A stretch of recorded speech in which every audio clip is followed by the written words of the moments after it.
This podcast is a member of the Place to Be Nation family. Visit us at placetobenation.com, the only place to be in your pop culture world. You are listening to the longest running weekly episodic comic book podcast in all Place to Be Nation. Broadcasting from the state-of-the-art L-shaped studios at beautiful and serene Ho-Ho Loon Plaza in Vancouver, British Columbia. Greg Phillips and Nick Duke are the Hard-Traveling Fanboys. Hard-Traveling Fanboys, Hard-Traveling Fanboys, Hard-Traveling Fanboys, Hard-Traveling Fanboys, Hard-Traveling Fanboys, Hard-Traveling Fanboys, Hard-Traveling Fanboys. When you hear this show, you better run. Welcome, everyone, to the longest running weekly episodic comic book podcast in all of Place to Be Nation. Which it almost wasn't this week. In full disclosure, We're teetering on the edge here. We're putting our producer Todd Weber, the manager, in a very tight bind because you see, a little something happened over the last week and a half or so, 2 weeks, called Christmas and then New Year's. Mm-hmm. And well, it's been a long, strange journey for us, Nick, and we've been through the trials and tribulations to get here to this late recording of our show right here in Ho-Ho Loon Plaza. Yes, pushing through illnesses and various, just logistical challenges, and yet here we are to do the best we can, or actually, not at all the best we can here tonight. Not at all. This is a phoning it in, keeping the streak alive edition.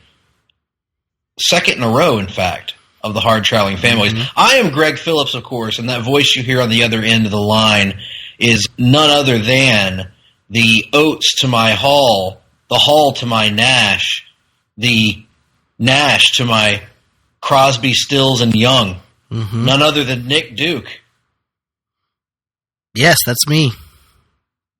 It's he, Nick Duke. Now, one of the other things that happened over the last few weeks, Nick, that we have yet to discuss on the show is I can't even sniff right now. So good thing you won. Yes, little thing called the Fantasy Football Championship. Nick, would you care to update the people on the final standings in our league? No. I will then. Okay. So it came down to, as mentioned on the show, a colossal showdown between the Hilton Hulkamaniacs and the Prestige. And after a grueling season of ups and downs, I'm happy to report that my team, the Prestige, vanquished Nick Duke's favorite Hilton Hulkamaniacs, putting an end to their dominant regular season and taking home the Foosball Championship. Mm-hmm. Now, Nick, it was a good season, and you played a hell of a game. We're humble in victory as always at the Prestige, and I just have to say, do you have any comments to the media about what happened in that game? No. Fair enough. We'll have to see where it leads next year, but I got to say, the smell of victory is addictive. And I got to say, I'm going to come back, and I'm going to make it a repeat next year. No. Very good. So now, what are we here to discuss? We're here to do Hard Travelers for Hire. This is, of course, our usually monthly look at the Marvel Cinematic Universe, one movie at a time. We started all the way back at Iron Man and have worked our way up through the beginning of 2018. Our last venture into the series was a look at Black Panther. So that brings us now, finally, to the arrival of Thanos, which was promised all the way back in Avengers, the first one, and comes to fruition in this movie, Avengers Infinity War. Nick, this is a big one, and you would think, if you were a longtime listener of the show, that this would be an extravagant episode with guests and lots of in-depth discussion. You would think that, and you would be wrong. Yes, you would. Indeed, you would. We are not prepared for that here tonight, and we make no apologies for it. No. Anyone who would like to complain to us, as always, is welcome to tweet us at JRS BBQ. BBQ. That's right. That's the place to find us, and we're gonna push forward. So, in Avengers Infinity War, what hasn't been written about this movie at this point? The fan theories, the critical reception, the audience reception, the think pieces. My God, the think pieces, Nick. This movie has been written about at this point into the ground, and we're just going to add a little bit on top of that with some of our patented hard-traveling humor. Mm-hmm. Probably not, though. Hard-hitting analysis. Hard-hitting analysis. Hot takes. This movie was made on a budget of somewhere between $316 and $400 million, according to Wikipedia. Give or take $10 million. Yeah, and the box office take currently sits at $2.049 billion. So, very successful film, to say the least. A cast of dozens, maybe hundreds, really, when you take in the extras. Yep. Of The Rock's fans. This was like we mentioned at the beginning of the episode, this is kind of the payoff to a long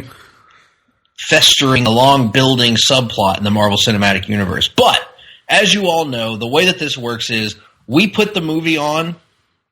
In this case, it's streaming now on Netflix. So we put the movie on in the background. We're not going to watch the entire movie. It's 2.5 hours long. That's far too long for us to talk. But we're going to put it on to kind of spark our discussion or remind us of things that we need to address.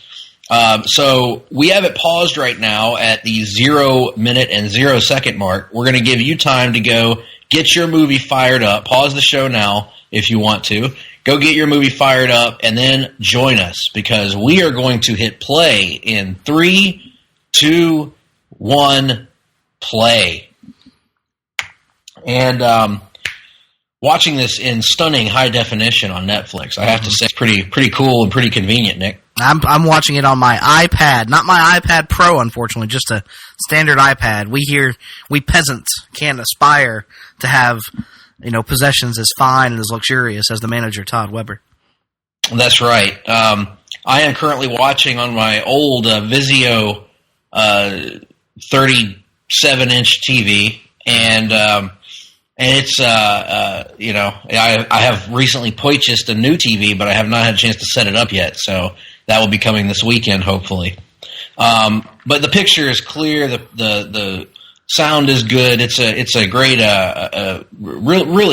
really poppin' motion picture, Nick. It is. And we already, as I'm sure will happen throughout this broadcast, I'm being caught in by just watching the movie. Yes, we are. Our opening here, as you see on the screen for those watching along, is in the depths of space, and we are introduced to a brand new character right out of the gate, and he is the Ebony Maw. Go ahead. And the Ebony Maw appears as basically the Paul Heyman to Thanos' Brock Lesnar. Mm-hmm. Yes. Yes, that's a very apt comparison, although he does present a bit more of a physical threat than Paul Heyman does. But he is very much the hype man, the Bundini Brown, if you will. Yes, and much like Paul Heyman, he finds increasingly elaborate and almost hyperbolic language to use to describe Thanos to those who approach him. Mm-hmm. Ladies and gentlemen, my name is the Ebony Maw. Is pretty much what he says. Go on. Everything. I come to you as a humble representative and servant of a man who dominates the galaxy. Not a single being in this entire universe has the might, nay, the nobility of Thanos. And so forth. There you go. And we're picking up really on the heels of Thor Ragnarok, Nick, as the leftovers of Asgard are just being decimated by Thanos and his forces. Loki has been captured. Thor has been pummeled and rendered useless at the hands of Thanos. Mm-hmm. This is picking up from the post-credit scene from Thor Ragnarok that implied that this was coming. Mm-hmm. The ship is just in tatters. Thor is bleeding. He's already eyeless, of course. Well, one eyeless. Mm-hmm. And, this sets up, or really, right out of the gate, the threat level of Thanos. Because I thought this was a very important way to start the movie, Nick. You have to, if Thanos is going to be your villain, you need to establish that he's not like anyone we've seen before. Right. He's not a sit on his ass and do nothing schemer. He's not a mild physical threat that can be overcome by the Hulk or Thor, who are the two most powerful Avengers by far. Right out of the gates, we're establishing that Thanos, even with at this point, just one of the Infinity Stones, right? Yes, one. At this point, even with just one of the stones, Thanos is far too powerful for any of the Avengers to take on one-on-one. As he's already beaten Thor.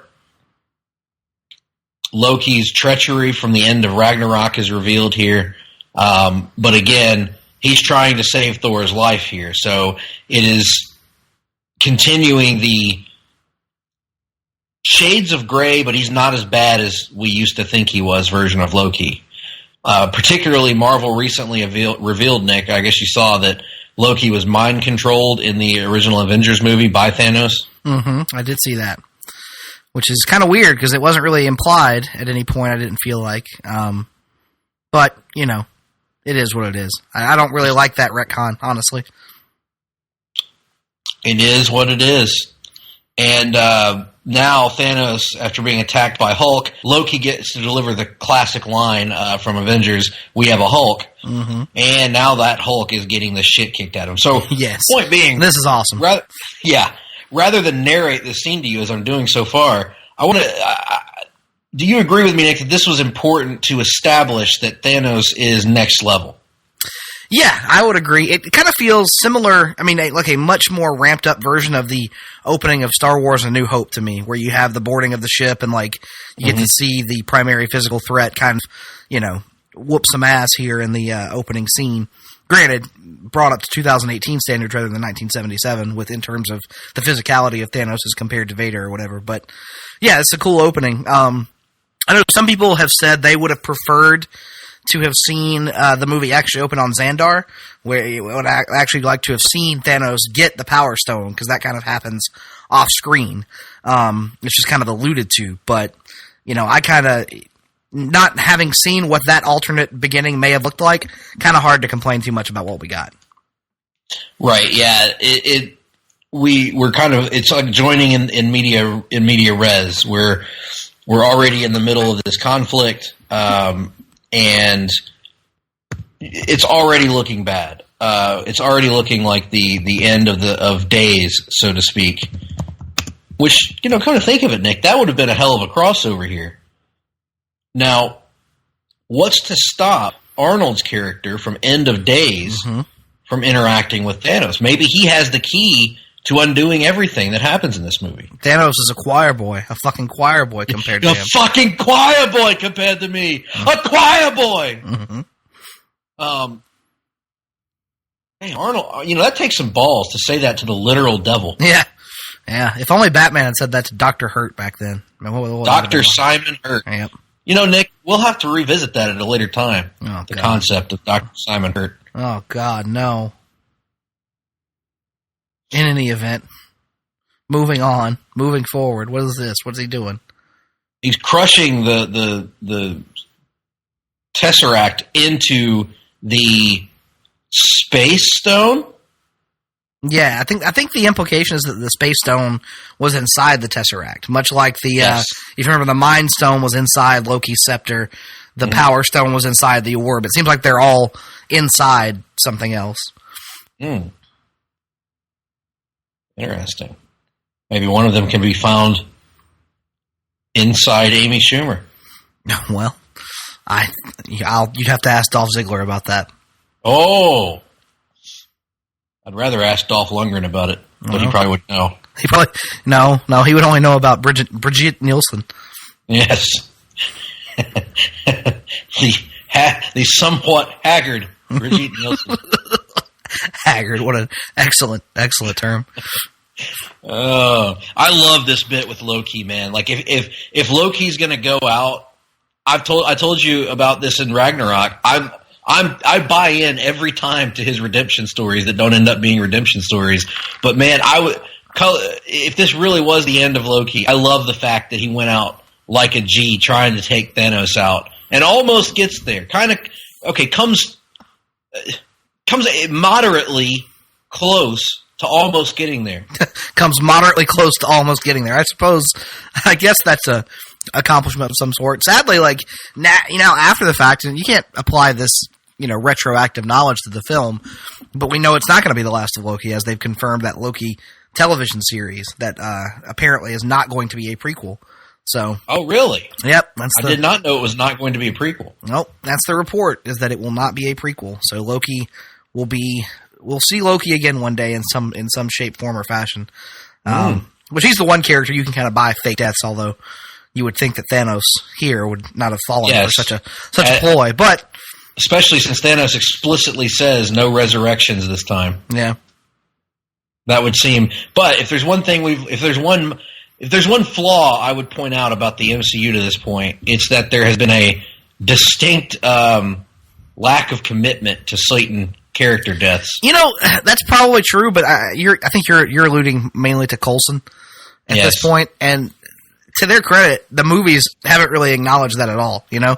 That's true. It's almost like it's just this thing that they don't really care that the TV show did. Yes, a thing that should have never happened. Well, quite frankly, to each their own on that. Whoever it is that may be defending the Coulson resurrection, I'm sure there are those out there who prefer. There are those, I'm sure. All right, here's a fun game. Can you name the members of the Black Order? The Ebony Maw. Yes, you got that one. No Googling. Sickle cell anemia. and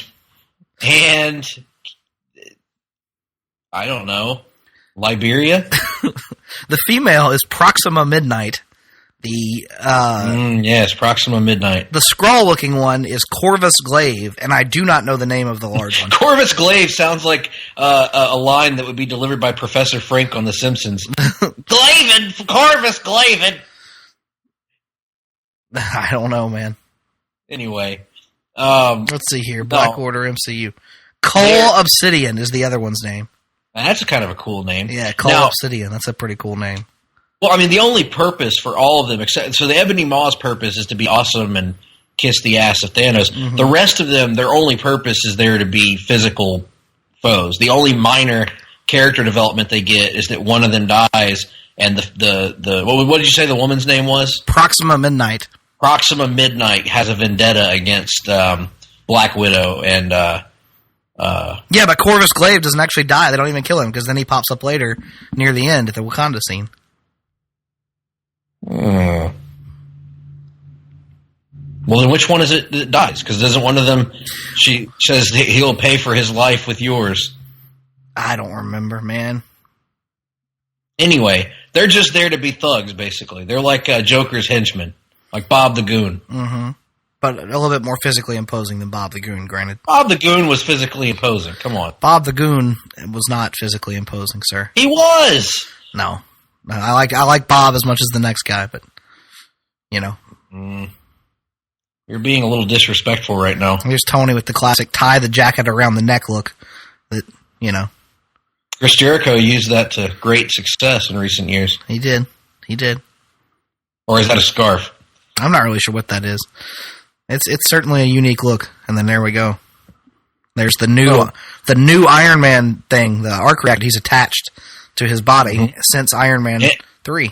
Yes, now he uses nanites for a pretty cool new way to apply the Iron Man suit. Oh yeah, I really enjoyed this new suit that he uses here, where he can assemble it in bit pieces if he wants to. Mm-hmm. And he seems to be throwing out the idea here of having children with Pepper. an idea of Iron Man as a father. Now, do you think that these thoughts are coming to him as a result of his interactions with one Peter Parker in Spider-Man: Homecoming? That's certainly a good way to look at it. Hopefully showing that both of them learned something from that experience. And here comes there's your favorite character. We saw him earlier, though we didn't really reference him, but here he is interacting with Tony Stark. Dr. Strange. Mr. Strange. He did not go to medical school to be called Mr. Thank you. Very good. And you notice on Doctor Strange, he's got the white temples here, which is cool. Yep. So I'm going to go ahead and say this out of the gate. There's so much to talk about here. There's so many characters to talk about. Doctor Strange in Infinity War, gigantic greater than sign. Doctor Strange in Doctor Strange. Well, I think that's largely, due in part to the fact that he has other charismatic actors to bounce off of. Because, in Doctor Strange, everybody is playing it pretty straight. Like, you have Wong, who kind of has this really dry sense of humor, and you have the Ancient One, who is, playing it as straightly as she possibly can, and then you have Baron Mordo, who's kind of got this inner, anger and resentment kind of building up and throughout the film. But nobody in the film is really poking fun at anything, whereas Tony, that is the epitome of what he does, and so you kind of have, it makes it a little bit more interesting for that character to have different types of characters to kind of butt heads with. Yes, and here we're getting a fully fleshed out Doctor Strange. We're not getting the unsure, Tony, as I called him in our podcast, Tony Stark light that we got, in my opinion, in the movie Doctor Strange. Here we're getting a fully formed Doctor Strange that's acting much more like you would expect from his comics counterpart, and butting heads here with the only person maybe on planet Earth who has an ego as big as his, which is Tony Stark. Mm-hmm. And here it is, Tony proposing just destroying the Time Stone to start with, and no one's doing it. No one's doing it because Doctor Strange has sworn himself to the ancient order of protecting the eye of Agamemnon. Agamotto, who gives a shit? All I know is if that stone gets destroyed, we're all toast. Mm-hmm. Balloon animals. Protecting your reality, douchebag. Yeah, yeah. So, what are your thoughts on that, Nick? On what? Now, Doctor Strange is thoroughly committed to protecting this thing because that's what he's sworn his life to. But Tony proposes this idea that, on its surface, makes a hell of a lot of sense. It really does. But on that note, why wouldn't everybody just destroy the Infinity Stones anytime they come across them? I don't know. It's one of those things that, you kind of can't think about too much, or else the movie, at the end of the day, it's a comic movie. How much logic are we really looking for here? Mm-hmm. Mm-hmm. Now, granted, later on, the entire climax of this movie will revolve around them trying to destroy the Mind Stone, or whatever fucking stone it is. I don't know. I can't keep them all straight. The yellow one that's in the Vision's head. That's the Mind Stone. We don't know what the fuck does. The Mind Stone. Sure, whatever. It's the Mind Stone. I told you. I told Harn 10 years ago. I said, the one thing you don't have is the Mind Stone. So this is the Time Stone, obviously. We got that. And then he already has the Power Stone and the Space. Is the Tesseract the Space Stone? Is that what they say? Space Stone, yes, I believe that is. And then the Vision has the Mind Stone. And then he gets the Soul Stone in the movie. So by the process of elimination, that means the Aether from Thor the Dark World must be the Reality Stone then. Yes, that's the reality stone, which you can tell by the red color, I believe, of everything. Okay, I guess. Yes. It's kind of like when Kane comes out, and the entire arena turns red, Now, you mean to tell me he didn't have time for a 30-second phone call here as everything starts to shake? No, apparently not, especially on that old phone still in service. Not that I'd know anything about that. Yeah, there are only two people on the planet he can call: Steve Rogers and you. And me, that's right, because mine still works, baby. I can hear just fine on it. Just fine. Doesn't do so good with video messages, though. No, it does not. So at this point in the MCU, if I'm somebody who lives in New York, I'm probably just thinking about like, why am I still here? You know, we should probably explore other places to live. It's the same thing we talked about when we reviewed the Batman movies last summer. Why would anyone live in Gotham City? No, ever. You shouldn't. You should just leave. I mean, Star City, I tell you what, if I lived in Star City, I would just take a vacation every May. Because, every day, the city's in danger. The city is getting destroyed, or, like, there are earthquakes, or an army of supervillains, or something like that. So, May is the time to just hit the dusty trail, I think. Yeah, you have to actually go out in the streets and help the hero by wishing the villain away. It's just not a good time. Just go and live in Keystone for a little while or something, you know, or take a vacation out into the French Alps, maybe. Meet you a giant. This is good. Yes, absolutely. So one of the things that I've talked about in our online chat group that we're in that no one else knows about is love this cameo from Stan Lee. Gotta mention it. I absolutely love this. Haven't you kids ever seen a spaceship before? But one of the things that I've noticed is, you know, I was lower. I liked Spider-Man: Homecoming, but I was lower on it than you were, and lower on it than a lot of people are. But I come to realize while I just like Spider-Man: Homecoming, I love Tom Holland's Spider-Man, and this is a great example of it right here. He's swinging right into danger, and that is so Peter Parker. He's not scared yet. He doesn't even has a chance to be scared yet. He swings right into the face of danger and doesn't know any better. He does such a good job of playing that youthful, energetic.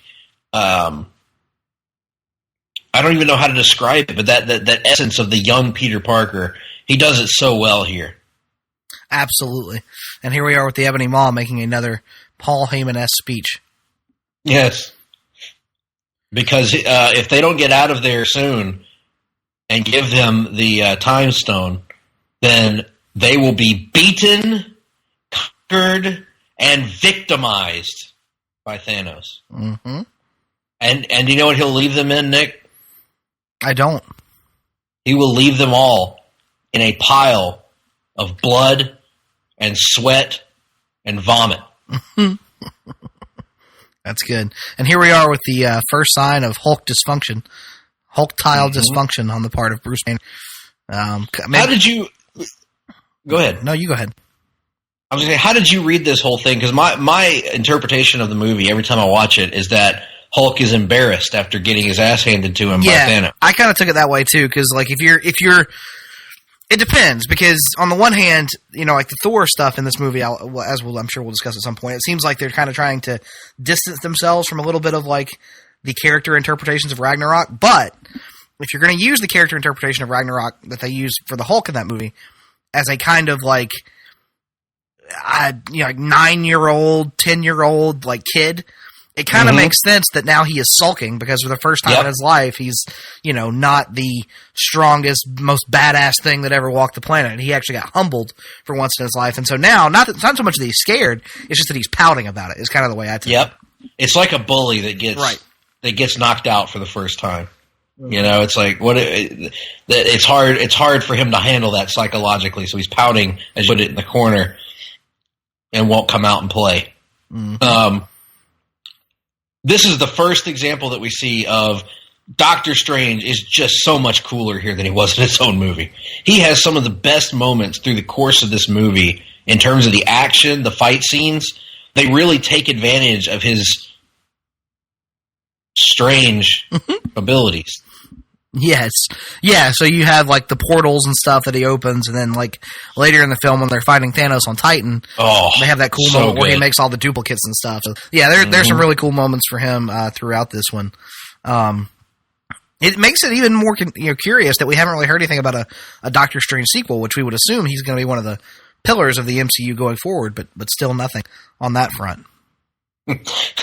Bruce Banner beating himself and not in the fun way. No, he is not. Boom.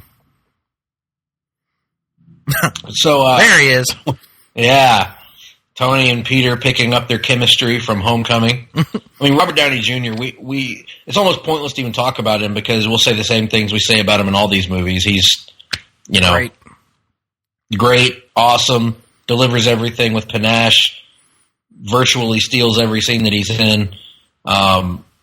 He's just the man. So there's, no real point in harping on that. He's just awesome in this movie. Oh, that was cool.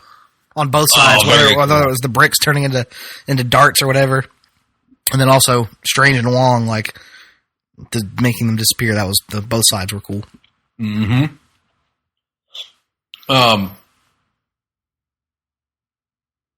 So while we're talking about Tony and Peter, let's go ahead and talk about that scene at the end of the movie, Nick. The death scene. Jumping right there. All right. Yeah, I mean, there's no point in going linearly because we're going to have to jump around anyway. Mm-hmm. So while we're talking about these two characters, that's kind of the big emotional beat in the movie. What did that scene do for you? What did you make of it? Did it work on you? Oh, yeah, it absolutely worked. I mean, because if I remember correctly, it was also the last of the, quote, dusting deaths. So I had kind of, I was already... I think it was smart to put it last because, they had you on this uneven footing of, shocking death after shocking death because I don't think any of us were expecting... Or I don't think most of us anyway were expecting the new characters to be the ones that were going to get dusted away at the end of this or snapped away by Thanos. So they've kind of already got you, leaning a little bit. They've got you emotionally engaged with all the other deaths you didn't expect, like Black Panther or whatever. And then, to have Spider-Man go, who's a character I have an immense emotional attachment to anyway, but also the one that they had, shown having the closest bond, honestly, to any of the original Avengers with his relationship with Iron Man, and having him die right there in Tony's arms, worked for me, man. Still works for me. Yeah, me too. That was cool. The performance and the writing was so great. From just Mr. Stark, I don't feel so good. Mm-hmm. And Tony's emotional reaction to that, and how it's like he's watching his son die, even though he doesn't have a son. This is great. Peter climbing the spaceship. Oh yeah, and I love that rocket boost for Iron Man too. That was tremendous. Mm-hmm. So that scene was awesome. Bruce Banner and the Hulk. We talked about their dynamic a little bit. I would say he's probably the least important, other than Hawkeye, who's missing, of the original Avengers in this movie. Mm-hmm. He doesn't get a lot. Maybe you could argue Black Widow, but Hulk doesn't get much or Bruce Banner doesn't get much to do in this except to kind of occasionally deliver a few sciencey lines. Mm-hmm. But he's always good while he's there. Oh, this is so cool. As most of the cast are. They're so well matched to their characters. What were your thoughts on Banner in this one? I think they kind of sidelined him intentionally, because once you've done that Hulk and Thanos fight at the beginning, you can't really go back to it. You got to find something else to do, at least in this movie, because we're all assuming that, we're going to see Hulk and Thanos fight again at some point, probably in Endgame. So if you're not going to do that fight again, you need a believable reason not to do it. So you have to work in this kind of sidelining the Hulk angle. And so you have Banner as more of a scientist guy, which is good because we haven't really seen a lot of Banner. We primarily spent time in Ragnarok with Hulk, not Banner. And he's kind of been away from these other characters for a while, so that was a welcome return for me. Right. Yeah, I agree. And he does get a chance to be in the Hulkbuster armor, which is kind of cool as well. And they make some good use of that. But he's kind of the forgotten one in this group, alongside, like I mentioned, Black Widow, who is fairly underutilized in this film, but does get a few moments here and there. This is kind of where we see our teams kind of split off. So Tony and Peter and Doctor Strange are in space, stuck with the Ebony Maw. Banner and there's Wong, and that's the last we'll see of him. He's going off Banner to do Sanctum Sanctorum things or something. Yes, Rick Santorum things. And Banner and the Earthbound Avengers are going to get together. And meanwhile, here open up with the Guardians of the Galaxy, and they're going to encounter Thor in space, and that's going to be a separate. Even they're going to separate. We're going to get almost 4 separate paths here in just a little bit. But we talked about this at the time the movie came out, Nick, when we gave our thoughts on it on the show. James Gunn helped with the Guardians of the Galaxy segments of the movie, and that really shows, because does this sequence not feel like it's right out of one of the Guardians movies? Yeah, I think he actually got to pick the song, actually, even for this. So that, all around, it's made some interesting, an interesting incorporation, because I think we always kind of questioned how the Guardians would fit into the typically more serious context of an Avengers movie, but pretty seamless, we have to say. Pretty seamless for me, anyway. Agreed, very seamless. And I will go ahead and say I think this was the best use of Rocket yet in any of the movies. I liked Rocket in Guardians fine. He was all right. He was great in Guardians 2, but I love Rocket in this one. Just seeing him and how he handles Thor's situation later on in the movie.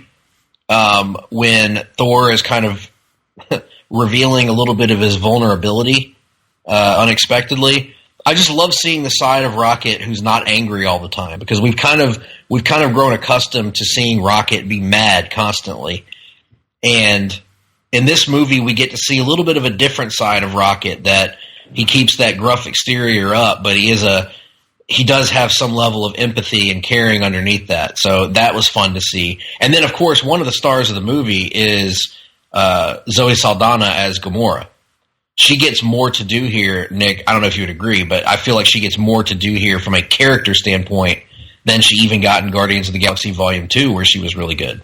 Yeah, I would agree, because they're refocusing on her relationship with Thanos, which is something that was kind of touched on in the first Guardians and used as an explanation and a motivation for her character. But then, even though she got a little bit more time in Guardians 2, they kind of moved away from that and then come back to it here in a big way, which makes sense. Yes, and if you're talking about show-stealing performances, let's talk about our boy, Big Dave. Here he is, reprising his role as Drax the Destroyer, getting some awesome lines. This is no man. You're a dude. This is a man. This is a man. Yeah. And then it's true. You have put on some weight. What are you talking about? And then just the pointing at his chin and the belly. Yes. Just awesome. This whole scene is amazing. It's funny. It's completely in keeping with the Guardians, and especially seeing the Thor that we saw in Ragnarok interact with the Guardians makes a lot of sense. And we're about to see Star-Lord put on a fake voice to try to impress everybody else in the presence of Thor. It just doesn't. It doesn't get a lot better than this, guys. This is one of my favorite parts of the movie, and I could watch an entire Thor and the Guardians of the Galaxy movie after this one. Yeah, it's pretty great. Makes you wonder if there might not be a future for those two concepts kind of mashed up, especially after Chris Hemsworth has said he's interested in, doing more Thor, when at first it was thought that he might not after Avengers Endgame, and the uncertainty of the Guardians of the Galaxy franchise right now, given no director or writer for that film. Let's see. We'll have to wait and see how it all plays out. But yeah, good pairing here. Of the Guardians in this movie, obviously Gamora gets the most story here. Her and Thanos play a huge role in this and have one of the strongest emotional plots in the subplots in the movie. Drax gets some great lines when he's eating and believes himself to be invisible. Is probably his best line in the movie. I don't know. He's had a lot of good ones here in a very short period of time. And then, of course, Rocket gets a lot to do going on a quest with Thor. The two that don't really get much to do at all are Mantis and Groot. They're kind of largely background fodder in this movie. Yeah, Groot is here to make the angsty teenager joke, and that's pretty much it. And Mantis really does nothing of note that I can think of. No, but she is key to that almost succeeds in taking down That's Thanos right, at the yes. end. Yeah. Yes, that they do a really good job of cleverly using her power to temporarily subdue Thanos, which is neat. And it gives her a little bit more agency going forward, I think. This is where they kind of diverge. Rocket and Groot go with Thor on a quest, on really a traditional hero's quest to find this mystical object that can help him defeat the bad guy. And that's why I've made the argument a few times that in a lot of ways it feels like a Thor movie. Like it's his story. His part of it, yeah, for sure. Yeah, he's on this hero's journey, and he gets the big moment at the end, which we'll talk about in a little bit. He gets the big hero's moment at the end of the movie, or at least almost gets it. The other subplot here, of course, is the Guardians going to find Thanos, which would be Star-Lord, Gamora, Drax, and Mantis going off to try and find and confront Thanos. All we've seen of Thanos to this point is that opening where he's kind of physically dismantling everyone. We haven't yet gotten into the depth and nuance that we get on Thanos in this movie. But let's talk about that. Let's talk about Josh Brolin, who is playing Thanos. You know, we've talked in the last few Hard Travelers for Hires about the MCU's villain problem kind of being overstated at this point. There is no villain problem anymore. Nope.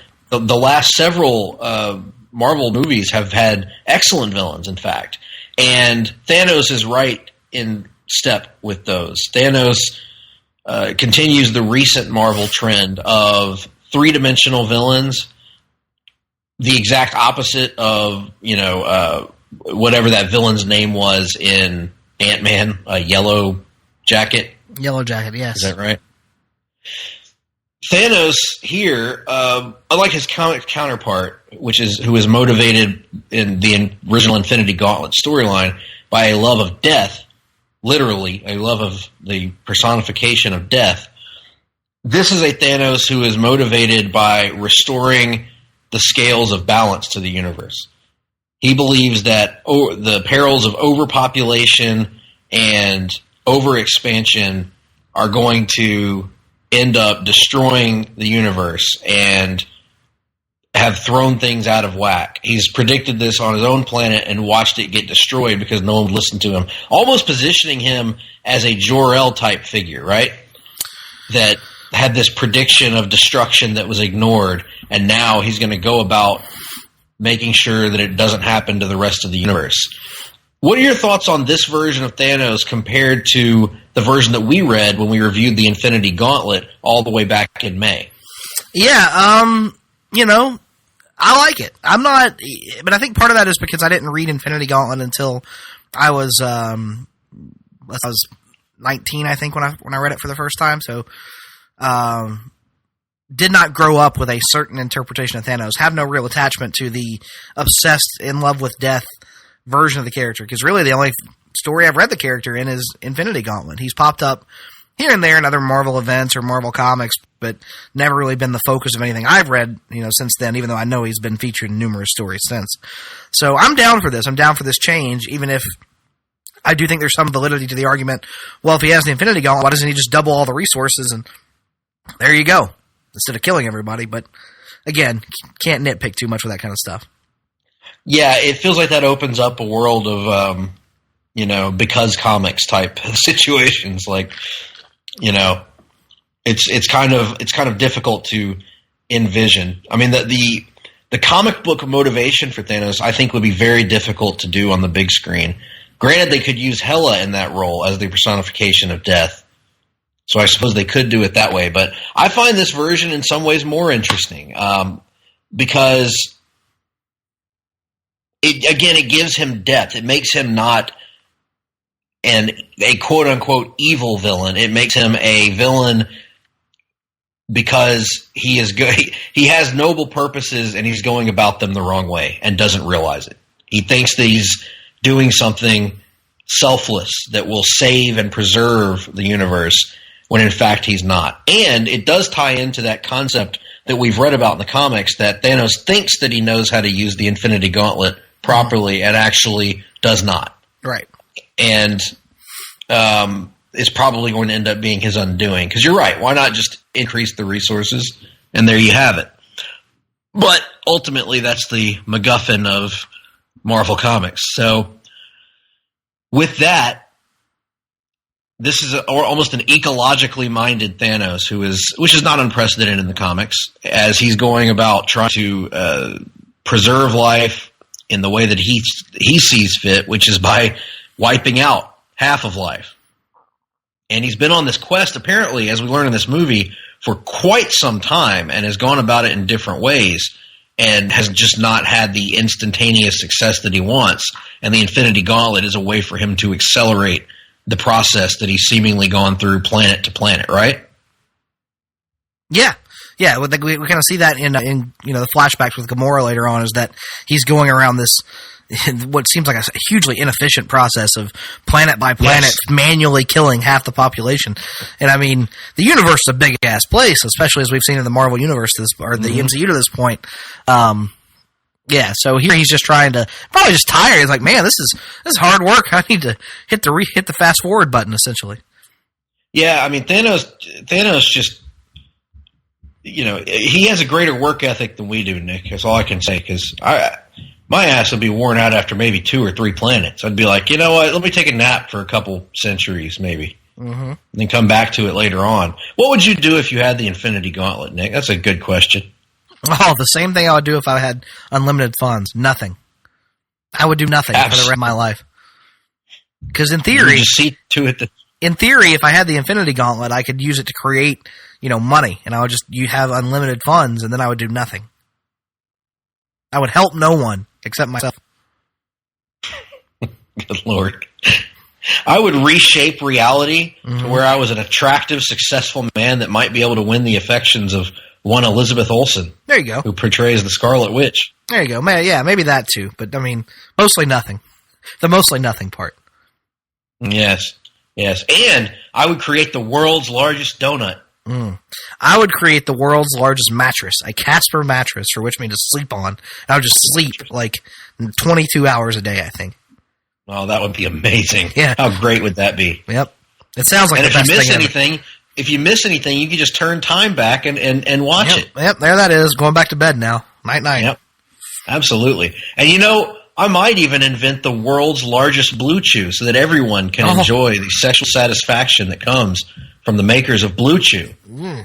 Or how about, would you rather have 1 giant-sized Blue Chew or 100 normal-sized Blue Chews? Ooh, that's a great question. Yep.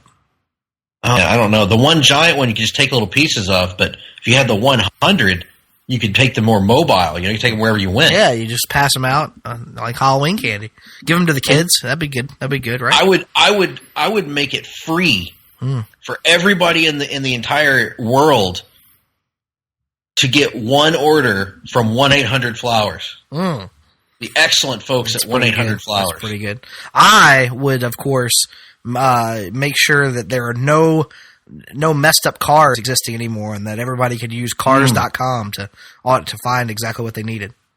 That's right. And they can download the TrueCar app. Yeah, TrueCar, cars.com, same shit. Who cares? Absolutely.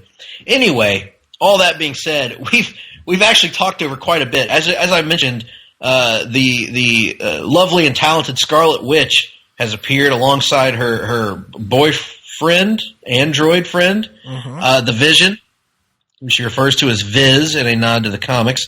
And we've met them. Here we see the return of Steve Rogers, a bearded, grizzled Steve Rogers, who appears more like Nomad than like Captain America here, as he is with his friends, the Falcon and a recently blonde Black Widow. Couple questions for you here, Nick. Number 1, your thoughts on Steve with this new persona? Yeah, it's good. Makes sense. He's kind of having to change up his look a little bit because, as we know, that he and his little team are on the run after the events of Civil War. They're kind of being hunted. They can't really stay in any one place for too long, so it makes sense they'd want to vary up their classic looks, which is the same reason for Scarlett Johansson's blonde hair here in this one, although I must admit I missed the red hair, but what can you do? And he no longer has his shield. No, remember he left it at the end of Yep. Civil War. Civil War. Yep, dropped it. Yeah. Now, Black Widow's change of hair does make it easier to distinguish her in a fight scene from Scarlet Witch. Not that I'm suggesting that was the ultimate motivation for it, but that was probably the motivation for it from a production standpoint. Yeah, interesting look here at the home planet of Gamora as she's a child. We're getting this great flashback of when Thanos first took her, and we see a glimpse of the Chitauri overhead as they're launching an attack on this planet. I really love that nod back to the Avengers and tying everything together to show, as you mentioned, Thanos going through this painstaking process of manually wiping out half the life on each planet one by one. Yeah, it was good to have some of that continuity and remind us that he does have a large fighting force at his side, even though I don't believe we see them at any point during this movie. So it makes you wonder, have all of his forces been wiped out, except for the ones that attacked the Asgardian ship at the beginning? Where are they during all this? Is he wiping out half of his own forces? Because that doesn't make any sense. You know, what's his resource base here? I don't know. We don't know. There you see the magical dagger that he gives her. I thought that the dagger was going to have a stone in it of some kind when I first watched this movie, and it didn't. It was just a dagger. It was just a dagger, decorative dagger. Pretty good design, though. Giving a small child a dangerous weapon, that's always good. You've been there before. Yep. So Thanos, how old is he? How old is Thanos? We don't know. Who knows? He's a Titan. They live, you know, I'm sure they live a long time. Is he a Tennessee Titan? Is he a member of the Titan Games on NBC, hosted by The Rock? I bet he should be a member of the Titan Games, hosted by The Rock. What an excellent television program. I'm sure it is. I haven't watched it yet, but I'm sure it is. I haven't either, but I assume because The Rock's involved that it's good. It probably is. I think everyone watch anything The Rock's involved in and support it. And I wouldn't go quite that far. You know, he has a tendency to pair up with Kevin Hart a little too often for my taste, but other than that. Oh, the Kevin Hart shade coming out from Nick Duke. You know. What a hell of a thing to say. I've never hidden my feelings on Kevin Hart. You just don't like him because he's the shoot height of Cotton Hill. Hey, that being said, though, I will say he's in this. There's a preview for this movie he's going to be in. The movie actually looks good. Yeah, the one with Bryan Cranston. With the wheelchair. Yeah. Looks good. The one with Bryan Cranston as the guy, I said. The guy in the wheelchair, yep. Yeah. There you go. Nicole Kidman. So, yeah, it does look good. Nicole, she's having I gotta say, Nick, she's having a late career renaissance. Having a good year. It's been a good 12 months. Yeah, I'm fine. I'm interested in seeing where that goes. Now, this is a big moment, too. I actually forgot about this until I rewatched the movie, that this is actually the first time that Gamora really explores her relationship with Peter Quill. And I think, I could be wrong here, Nick, maybe you can remember in one of the previous movies, I believe this movie also has the first instance of her telling him that she loves him. I don't know, does she? Right, she does. She tells him right before. I'm saying I can't remember if it was if they did it. She also said that. Guardians I don't remember her ever saying that before. I think she's always kind of tiptoed around the concept, which adds a little bit of fuel to something that we'll talk about later on. And this is outstandanding. Who would have ever thought that Dave Bautista in a movie with this many great actors in it would stand out? He's great. They give him some great lines, too. Yes. Nothing like the Drax of the comics, by the way. They're like virtually unrecognizable, based on what we read in Infinity Gauntlet. Anyway. Absolutely. And can I go ahead? Can I say it, Nick? Better. Can I? Yeah. Yes. Better. Better than the Easily. Drax of the comics. Not even close. Imperceptible. I'm sure I'm invisible. Oh, great. Fantastic. Yep. So, excellent usage of Back to nowhere here, where we haven't been since the first Guardians movie. Comedy. Yeah. Is this where they find Thanos? Yeah, this is where, because remember they left, or they tried to sell a stone to the Collector on nowhere in the first Guardians movie, unknowing that one had already been sold to him, or given to him by the Asgardians. So we've seen this location before, but it looks like the planet has been decimated. So what I love about this scene is what we're about to see, which is the closest that we get in this entire movie to the Infinity Gauntlet comic book from an action perspective when it comes to Thanos using the Reality Stone. And I think he turns Mantis into ribbons and turns Drax into these like weird cube shapes. It's awesome. Yes. It is absolutely awesome. It's right off the freaking comic book page. And the first time I saw it, I thought he had actually killed them. I didn't expect them to be put back together or whatever. Totally. I freaked out in the chair because I was like, no, not Drax. Not Drax. And I thought he was gone. I thought that was it. And I was surprised when he got put back together. Yes. That is one thing that I do. I'm not going to have many criticisms of this movie, but one thing that I do agree with our buddy Tim Capel, I would have liked to have seen more creative deaths, like we saw in the comics, with people getting turned into abstract shapes and, trees going through people and stuff like that. But that being said, I mean, I can't criticize the action in this movie. It's all great. The fight scenes are really good. And we get this scene, but I would have liked to see a little bit more of that. The Reality Stone usage, I guess, is what I'm getting at. And I love this kind of almost a test by Thanos of Gamora and then of Quill later, using the Reality Stone to twist them around and make them think they killed him, and then waiting to see if Quill would actually have the guts to follow through on his promise to Gamora, and then he does. And he still doesn't get to fulfill that promise because Thanos just takes her anyway.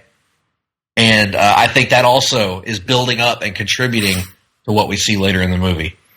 Do you think you can tell Thanos' age by the wrinkles on his chin? I have no idea. Or maybe the lines down his face. Yeah. I don't know. Quill says that he's going to blow that nutsack off of his chin, or nutsack that he calls it, off of his face. And it does somewhat resemble a nutsack, Nick. It does. I mean, my lines on my nutsack aren't nearly as straight and symmetrical as that, but right. I suppose if you were to build the perfect nutsack and attach it to one's chin, that's kind of what it looks like. It might look a little bit like that. See, I would think you'd want a smoother nutsack if you're building the ideal one. I suppose. I mean, you need a couple wrinkles just to make it look like a nutsack, Maybe that's what an old nutsack looks like. Maybe. Maybe the lines get more defined as you get older. I don't know. Maybe it's like a carbon dating or whatever, I don't know. Who does know? The Shadow knows. Indeed. He knows what lies in the hearts of men. And he knows that now Thanos is revealing it all to have been a ruse. Thanos, in this entire movie, not once does he encounter or even make reference to Thanatos. No. Yeah, there's no point. There's no Poindexter anywhere in this movie, which is a problem, I think.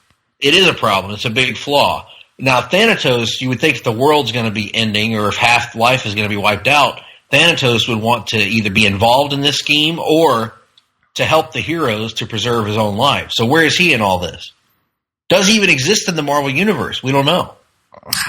I don't know. I would assume that he does or did at one point, and that's actually that's where they got the extra vibranium to build Captain America's new set of shields we see at the end of this movie. Does anyone listening to this podcast even know who we're referring to by saying Thanatos? No. No is the answer. Oh, Eric, that was cool.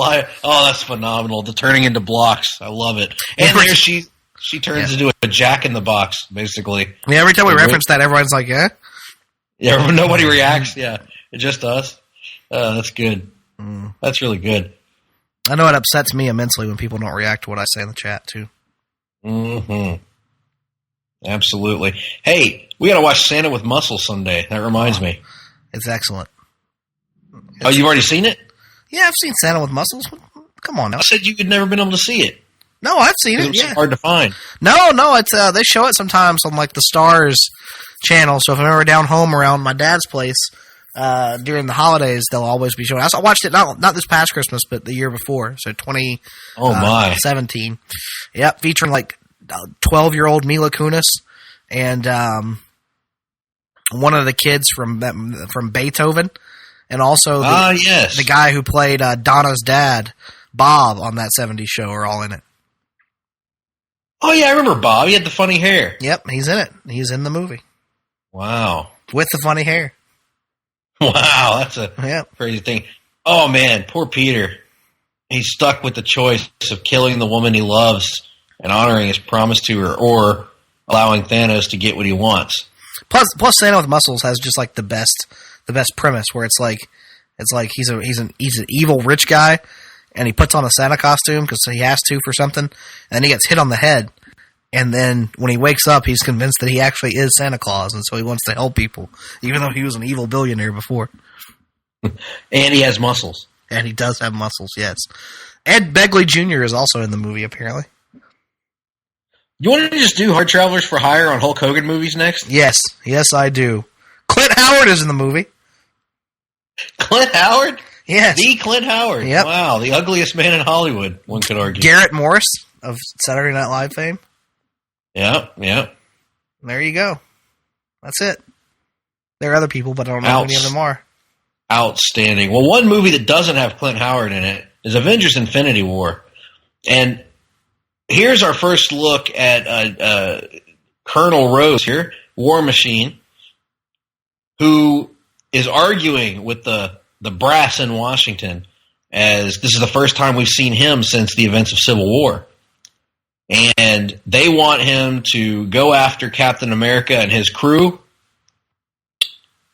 Rhodes is no longer buying into the line of horse shit that is coming to him from what's his damn name? Thunderbolt Ross. Mm-hmm. Played here by William Hurt. William Hurt. Not to be confused with John Hurt. No.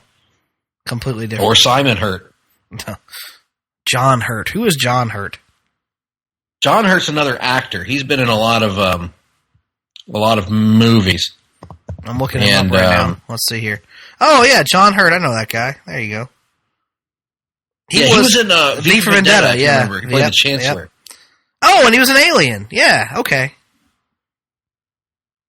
Oh, and he was the Elephant Man. Yeah, okay, I got you. He was the Elephant Man? Michael Jackson bought his bones. I'm reasonably sure he was the Elephant Man. Let's see here. Yeah, John Merrick, played by John Hurt, the Elephant Man. Wow. Oh, man, we need to have a disfigured movie characters based on real life figures tournament and have the Elephant Man against Rocky Dennis. Who? Look up Mask movie. Oh, God, yeah. Never mind. Why didn't you just say Matt, the guy from Mask? Oh, you knew his name was Rocky Dennis. He's famous. No. I don't know anything about that. Anyway, too much. That was too far, even for me. What are we talking about? We're way right off. Now? We're all over the place here. We got this great movie here. And, man, I feel horrible about that damn joke. I take that back. That was too bad for me. Well, I don't understand what was bad about it. Well, I shouldn't have said what I said about old them, both of them. Poor folks that had disadvantaged lives. Also, what would be the criteria for advancement in this tournament? More disfigured or less disfigured? I was picturing it as some sort of a celebrity deathmatch type situation. Oh, but. God! Well, the Elephant Man could barely move, so I'm gonna give the guy from Mask the advantage here. Why did Michael Jackson buy his bones? Why did Michael Jackson do a lot of the things that he did? Childhood trauma is the answer. Childhood trauma. Yep. Years of abuse, boys. Years of abuse. What are we doing? I don't know. What are we doing? What is happening to this show? No one knows. Hey, apparently Michael Jackson's pet Bubbles is getting a movie made about it.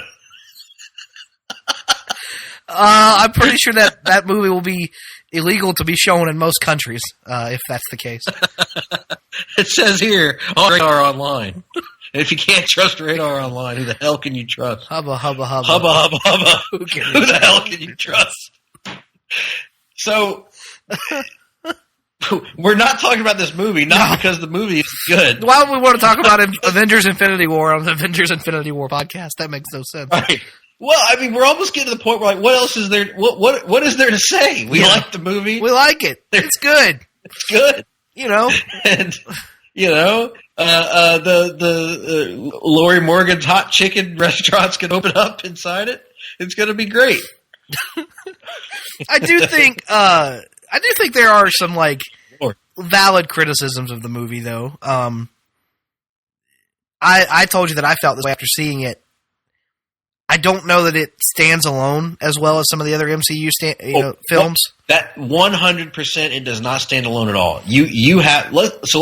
That's a great point, and I'm glad you brought that up, because what do you have to have seen for seeing this movie? Oh God, 100% you have to see Civil War. 100. I would argue 100% you have to have seen Thor Ragnarok to make that opening scene make any sense. Yeah. Black Panther, because otherwise you don't know who any of these characters are. Doctor Strange. Yes.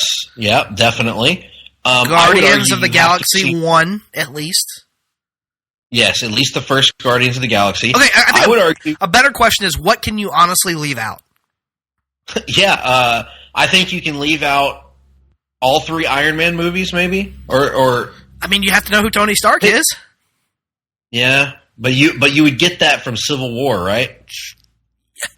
That's the thing, though. It all builds upon itself so much that you kind of like, right?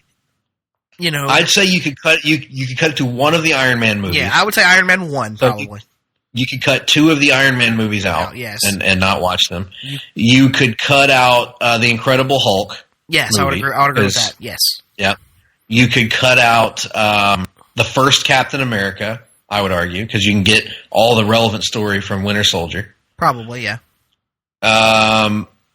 You could cut out one of the Guardians, as we mentioned. 2, I would think, because at least 1 has the stone in it, you know. And yeah.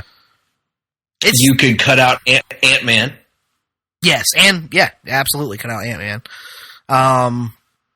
God, Dark World isn't good, but you kind of need to establish that why the stone is where it is and what it does and the importance of it. Yeah, you could actually not watch the first Thor movie and just watch Dark World. Yeah, but then it's tough, man, because the Tesseract stuff, you know, because the Thor Loki leads straight into Avengers. It's my point is this has seldom been attempted, right, in movies before, where a movie is so completely dependent upon existing movies to tell its story. We've seen it before with stuff like Harry Potter and the Deathly Hallows Part 2, but it's usually been Part 2 or something like that, right, of a singular story. Very rarely has a movie been this reliant upon people having seen movies before. I don't know how anyone can make sense of this if they've never seen a Marvel movie before, but that begs the question to me, Nick, why the hell would this be your first Marvel movie that you've ever seen? No, I don't know why it would be, but you know, there's the old adage, every comic is someone's first comic, so you kind of have to look at it from the standpoint of every movie is someone's first movie. But of course, we say that, and having not have that perspective, I'm sure there are people who went and saw this movie and were just fine. Like, they may have not gotten all of the nuance and stuff, but, you know, you can follow. You don't need to see everybody's origin story. Right, you can follow the strokes of it. But still, I guess my larger point was, both in terms of the context of the events of the film and also the way it ends, it is the only MCU movie that I feel like doesn't really tell its own self-contained complete story from beginning to end. And that's necessarily to say I don't enjoy the movie or don't like the movie as a result of that. I'm just saying it is the one of all of them that feels more like people have said in the past that MCU movies are essentially just extended trailers for the next MCU movie. I don't agree with that criticism most of the time, and I don't even really agree with it here. But this is the one where I can kind of see it a little bit. And I would say you could also apply every argument you just made to the most beloved of all the Star Wars movies, Empire Strikes Back. Because it is very much reliant upon you having seen A New Hope. One, right. And also sets up as you could argue, a trailer for Return of the Jedi, because there's no resolution at the end of the movie. And that's a cool effect. Yet it's a great movie. I also think that this movie does tell its own story. It tells the story of Thanos, because we don't get any backstory for Thanos in the other movies in terms of his motivations, what he wants. We just get he's a bad guy. He's going to do bad things. But here we open the movie with Thanos trying to get this object, and he gets it. And the rest of the movie is Thanos on this pursuit of objects, while we also have Thor on a parallel pursuit of a different object. And then at the end of the movie, Thanos wins, and he gets his resolution. Nobody else gets resolution, but Thanos does at the end of the movie, and that's why the last shot of this film is of Thanos and not one of the protagonists. Sure. I would tend to agree with that, but I also think there's a knowledge of, like, he gets a resolution that isn't a resolution. You know what I mean? Like, we all know that's not really his resolution. And we know that based on our prior knowledge of these characters in this universe. And we also know that based on the movie itself. And we also know that based on, like, our knowledge of how franchises and sure. money making work these days. Like, absolutely. It's much like Harry Potter. We knew he was Harry Potter ain't going to die in the Deathly Hallows. No. He's just going to go to the train station from the Matrix and have a conversation with Gandalf for a minute. He sure did, Stevie. You haven't actually seen it. No. I have not. One day I will watch the Harry Potter movies, but that day is not now. I'm sure they're great, and I'll watch them at some point. They're mostly okay. But also, you're never going to watch them. Don't lie to people. Now, you know how much I watch movies on my own time with no one else around. Mm-hmm. Movies such as the classic 1980s softcore porno Crocodile Blondie. Or what about the 2000, I don't know exactly what year of the 2010s, but classic 2010s comedy, The Dictator. Mm-hmm. You know, that came on TV on one of those cable channels about a week ago, and I passed through the guide, and I just kept on going. Mm. How dare you? Well, we need to get back to this movie at some point, and so we've talked about how we talked about the fact that there are some flaws in this movie. So that's one that you pointed out. For me, this was it's hard for me to objectively analyze this movie, like anyone objectively analyzes anything. Mm-hmm. It's hard for me to look at this because, in a negative light, because for me, I know not everybody that loves the book had this experience, but for me, this was almost this out-of-body experience watching this in the theater and even rewatching it. Rewatching it detached all these months later, I didn't have the same visceral reaction that I had in the theater any of the times that I watched it, but there was that experience of, like, I never thought I would see this. Like, 7 years old, reading the Infinity Gauntlet and just imagining it playing out in motion and imagining how it would look, and to finally see this play out the way that it did, and to see them go with the ending of Thanos winning, basically. Not even basically, but winning, completely winning at the end of this movie. It almost was enough to bring a tear to my eye because it was kind of fulfilling this fantasy that I had when I was a little boy that I never thought I would see. And for my money, it moves at a really good pace. I think with all the story that they're trying to tell here, and there's a lot of story here, I think it does the best job that I can think of cramming so many characters into one movie. We all wondered how they would do this, right? Mm-hmm. Right. We wondered how they would fit all these characters in, and I thought they did it marvelously. And by they, of course, I'm referring to the Russo brothers that directed this, Joe and Anthony Russo. Well, they did it because you have to pick characters that you can't really place a large amount of emphasis on. Like, you can have them there, but, like, there isn't enough time to give Bucky Barnes his own little subplot. There isn't enough time Right. for Black Widow or the Falcon, as we alluded to earlier, to have their own subplots. Honestly, there wasn't really a ton of time for Steve Rogers to have his own subplot. There's a lot of characters in this movie who get short shrift, and I think that's because they know they can't afford the screen time. Right. But again, there's a second kind of a conclusion to this film coming up here in a few months, so we'll see how it all plays out for those characters that I just alluded to. And we all knew that was going to happen. Right. So, yeah. For as much as they kept saying this is not part one of a two-part film, this is definitely part one of a two-part film. Totally. I think the only question we had going in was, will they wipe out Thanos in one movie? Right. And I would argue it is very good that they did not. Right. I would have been disappointed if they had wiped out Thanos at the end of this movie. Like, say Thor had succeeded when he hits him with the Stormbreaker, right, is the name of it, at the end of the movie. That's what they call it, a Stormbreaker. So I would have been disappointed if that had been the end of Thanos. So I'm happy that he won here. Happy that for once a villain in the MCU comes out on top, and things don't look promising for the guys at the end of this. There's really no hope left at the end of this movie. It really does feel like the heroes are utterly defeated, and I'm excited about that. I thought it was quite compelling to see and quite interesting to see moving forward.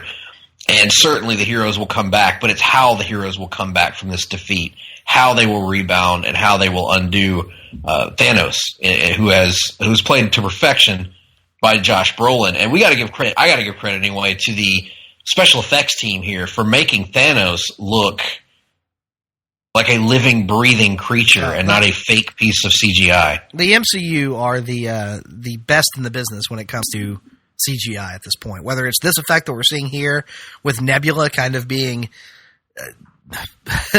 disassembled and levitating in air, or it's their fully CG creations, or the aforementioned, or not in this podcast, but that technique we talked about so many times with the de-aging of certain characters for flashbacks, or even in their practical effects, like something with Gamora right here with this practically applied makeup job. Their special effects are outstanding across the board. Nobody in movie making that I've seen does it better, honestly. Agreed. And certainly up until Aquaman, we have not seen DC even approach it in any of their movies. So, yeah, outstanding stuff here from the MCU, from the Russos and their entire team. Kind of winding down a little bit on the back end of this movie, we get one of the key debates about this movie revolves around the character of Peter Quill. Because there's a moment coming up where the heroes have Thanos. Mantis has subdued him mentally, emotionally, whatever you want to say. The other heroes are holding him. Peter and Iron Man are very close to getting the Infinity Gauntlet removed from Thanos' hand. And Peter finds out via Nebula that Gamora's gone. That Thanos has killed Gamora to sacrifice her for the Soul Stone. And in that moment, in a rage, he lashes out at Thanos, and it breaks Thanos from Mantis's trance and allows him to regain control. And, as we find out by the end of the movie, wipe out half the life in the known universe. And, I suppose, unknown universe. Many people now view this as Peter Quill, or as either one of two things. Peter Quill being a garbage character for doing that, or bad writing on the team for not writing Peter Quill to analyze that situation more. As I kind of alluded to earlier, my feeling on that, and you may disagree with this, Nick, my feeling on that is this is all foreshadowed in both of the Guardians movies and even the beginning of this movie. Peter Quill, from the time we meet him, is the most human, and I mean that in the rawest and most negative sense, the most human hero character in the entire MCU.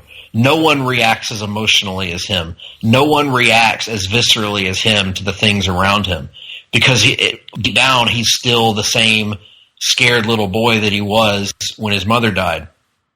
And I would argue that in every key moment in both Guardians movies, Star-Lord has reacted emotionally and has made mistakes. Think about the moment when he confronts Ego, a living planet that, for all we know, can end his life with a moment's thought, and he steps up to him and attacks him because he killed his mom. And that's what I took this as. This was a moment of emotional reaction from a guy who is very, very emotional. And he wasn't thinking when he lashed out at Ego, and he's not thinking when he lashes out at Thanos. And unfortunately, it, of course, ends up being a bad move and something that I'm sure he will regret later on. But it was to me, it felt true to his character. I'll say that.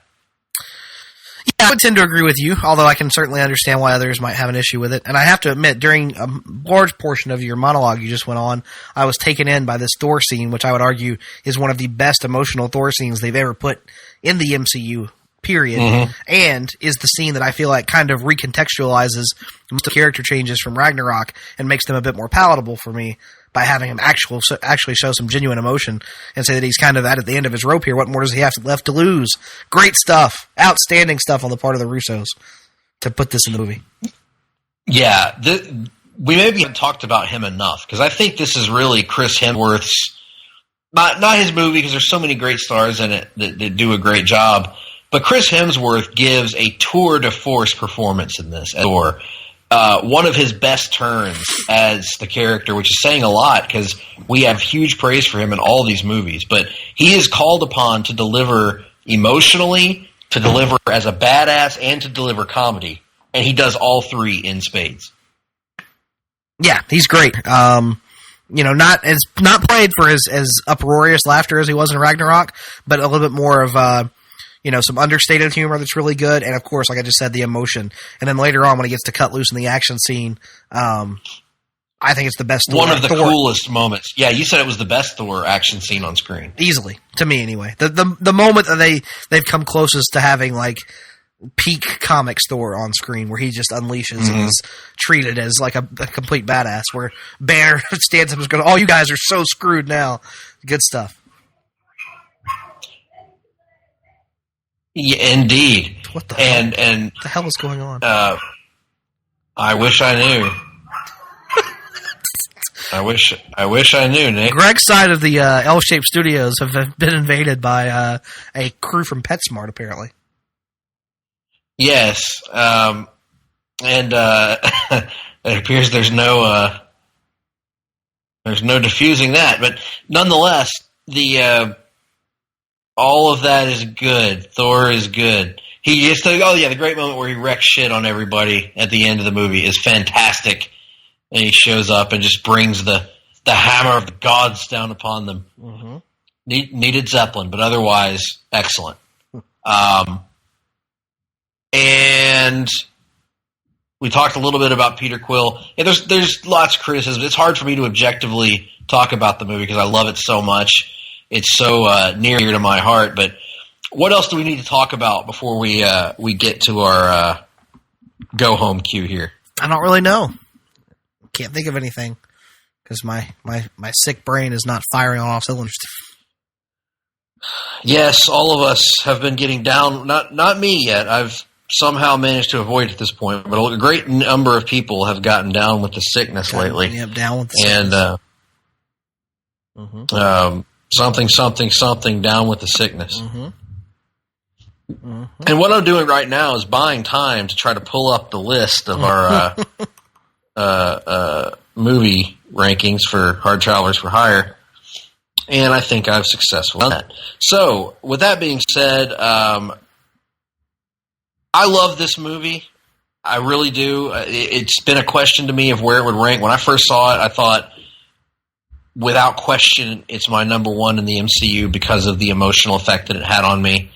It still has an emotional effect on me to a degree because of the nostalgia and the sense of wonder and the fact that I am such a fan of going big in these movies, going grand in these movies. I remember the feeling in the first Avengers movie, and I got that same feeling even to a higher level in this movie because it was recreating something. It was doing something I didn't know could ever be done with so many characters and so many great interactions. Seeing the Guardians interact with the classic Avengers, all these new characters interacting, Wakanda as the battlefield, just so much to love about this movie. It's a special one for me. Yeah, I also enjoy it immensely. I do like.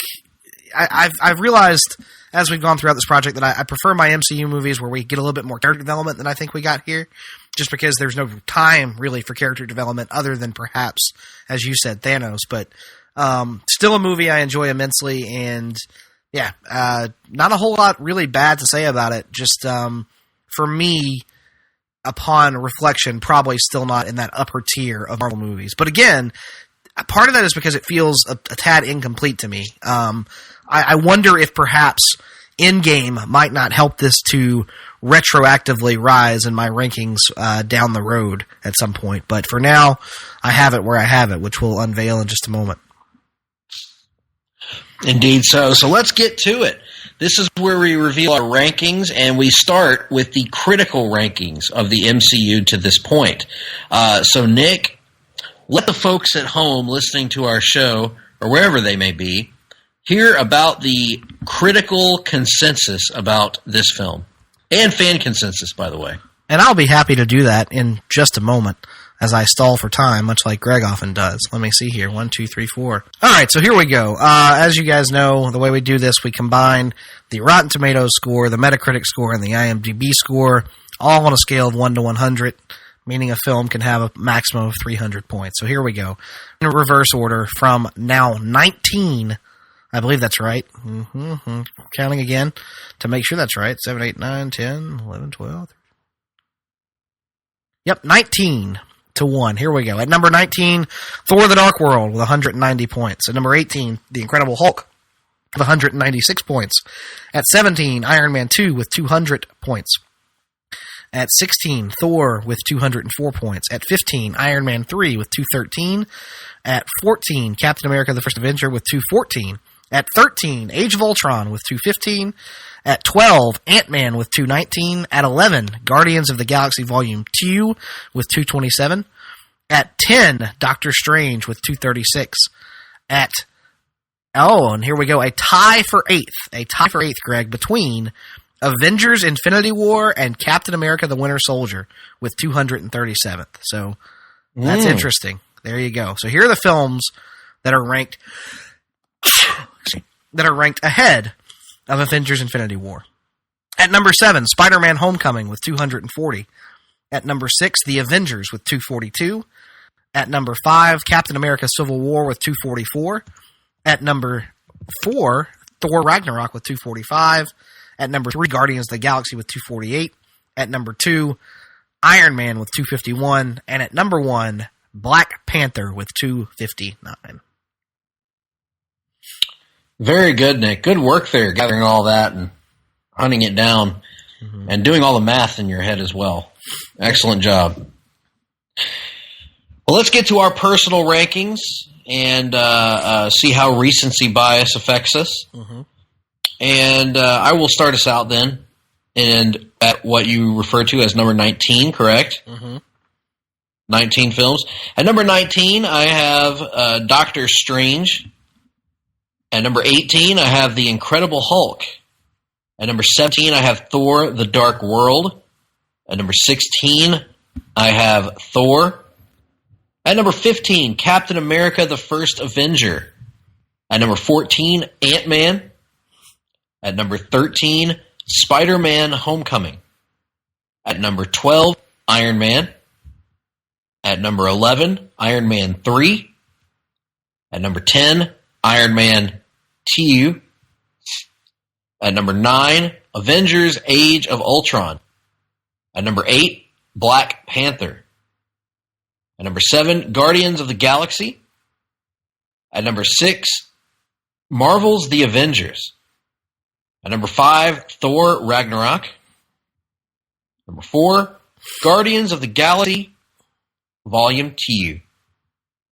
At number 3, Captain America the Winter Soldier.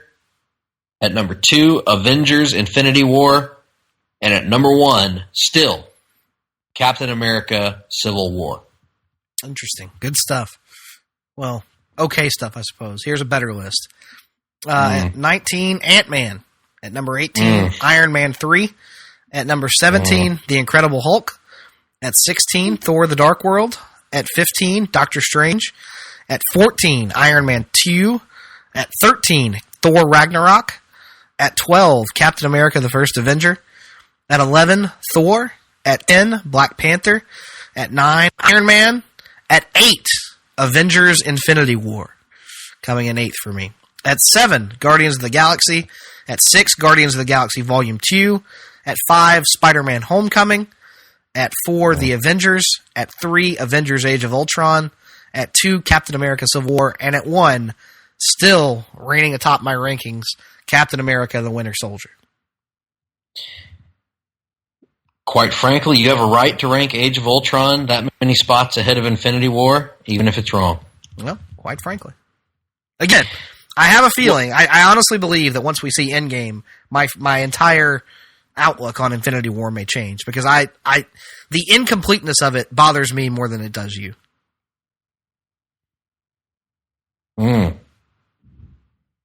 Interesting. Did you feel that way about other middle chapters of movies, like Lord of the Rings or Star Wars? No, well, Star Wars when I was a kid, so you can't really assess that way. Then Lord of the Rings,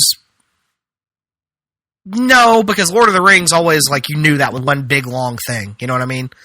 And they hadn't really done standalone entries leading up to it. I think that's the thing, is Lord of the Rings, we all knew, it was one, ideally, I mean, if you could, you would watch it as one 12-hour long story, because it really is one story from beginning to end. So what you're saying is that we need to gather us and David Sunday and watch the entirety of the Lord of the Rings. Yes, the extended. To really get the full story. No, that's not what I'm saying. I'm saying we need to get us and David Sunday and watch the extended editions of the entire Hobbit trilogy to really get the context. And Context and the backstory. Right, and then watch the entire extended edition of the Lord of the Rings trilogies. And then attend a spoken reading, a live reading of the various appendices that are included in the Lord of the Rings novels that will really give you all the historical context for the events that take place. And then listen to the remix edition of A Song About Pissing. Oh, that'd be awesome. Very good. Well, folks, there you have it. Our appraisals of Avengers Infinity War. Both of us greatly enjoyed the film to different degrees. Let us know your thoughts. What do we get wrong? What do we get right? You can tweet us at gphillips8652, at Nick Duke 87. You can email us, Greg P at placetobenation.com, Nick D at placetobenation.com. You can join Place to Be Nation Comics Facebook. Join us there to join the discussion. And also, we're far from the first ones to talk about this this movie. Several other of our cohorts here at PTBN Comics have talked about it. Tim Capel has given his thoughts on it. You can find that on a reaction show here on Place to Be Nation Pop. I was Jennifer on that as Smith, well with those two, Jennifer Smith and you were on that as well, and Jennifer Smith as well was on that. So be sure to check that out and let us all know what you think. Whose opinions are you in with? Whose are you out with? What did we miss about this movie? We talked a lot about other things besides this movie while talking about it. But hey, we're in recovery mode right now, folks. We're in the 10th circle of hell, and the holidays are like that for everyone, so for at least in our experience. So take your eggnog and drive yourself out to the middle of nowhere and leave yourself for dead. And when we return from the break, folks, we will have reading, we will have watching, And you damn well betcha that we'll have the rundown. Promotional consideration paid for by the following. PlayStation Nation's Justin Rosero and Chad Campbell here, and we want to let you know that we have a ton of great podcasts available to you on iTunes, Stitcher, Google Play, and PlayStation.com, and we now offer them to you on 2 great feeds. On the PlayStation Wrestling feed, we bring you the Mothership, the Place to Be podcast, Main Event, Survey Says, Wrestling Warzone, a Monday Night Wars podcast retrospective, No Holds Barred, Jeff Learns Wrestling, and our monthly pay-per-view reaction shows. On top of that, we're also dipping into the vault, re-releasing the entire catalog of where the big boys play for your enjoyment.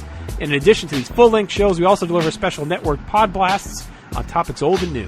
The Place to Be Nation Pop feed is loaded with great content, offering such tremendous shows covering the land of pop culture, such as Geek and Sassy, Talkin' Pop, the Glenn Butler Podcast Hour Spectacular, Sunday Groove, PTB in Play, Freak Out Drive-In, Songs with Friends, Looking Forward, Looking Back, and Lucha Undead, as well as a veritable podcast heaven for comics fans with the Hard-Traveling Fanboys, Sellers Points, Conversation Comics, DC Post-Crisis Management, Marvel Age, and Marvel Age Masterclass, plus weekly pod blasts that cover the gamut of comic topics. The feed is also filled with insightful sports content, including the NBA team, This Week in the NFL, and more. And you can find all these current shows, plus archives of our past podcasts, including The Kevin Kelly Show, as well by subscribing to both feeds on iTunes. And while there, be sure to rate and leave feedback as well.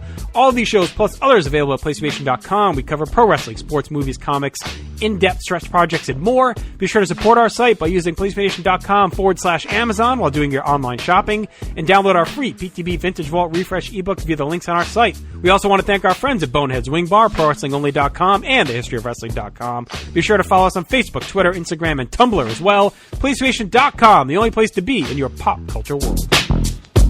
Welcome back, ladies and gentlemen, to the back half of the show.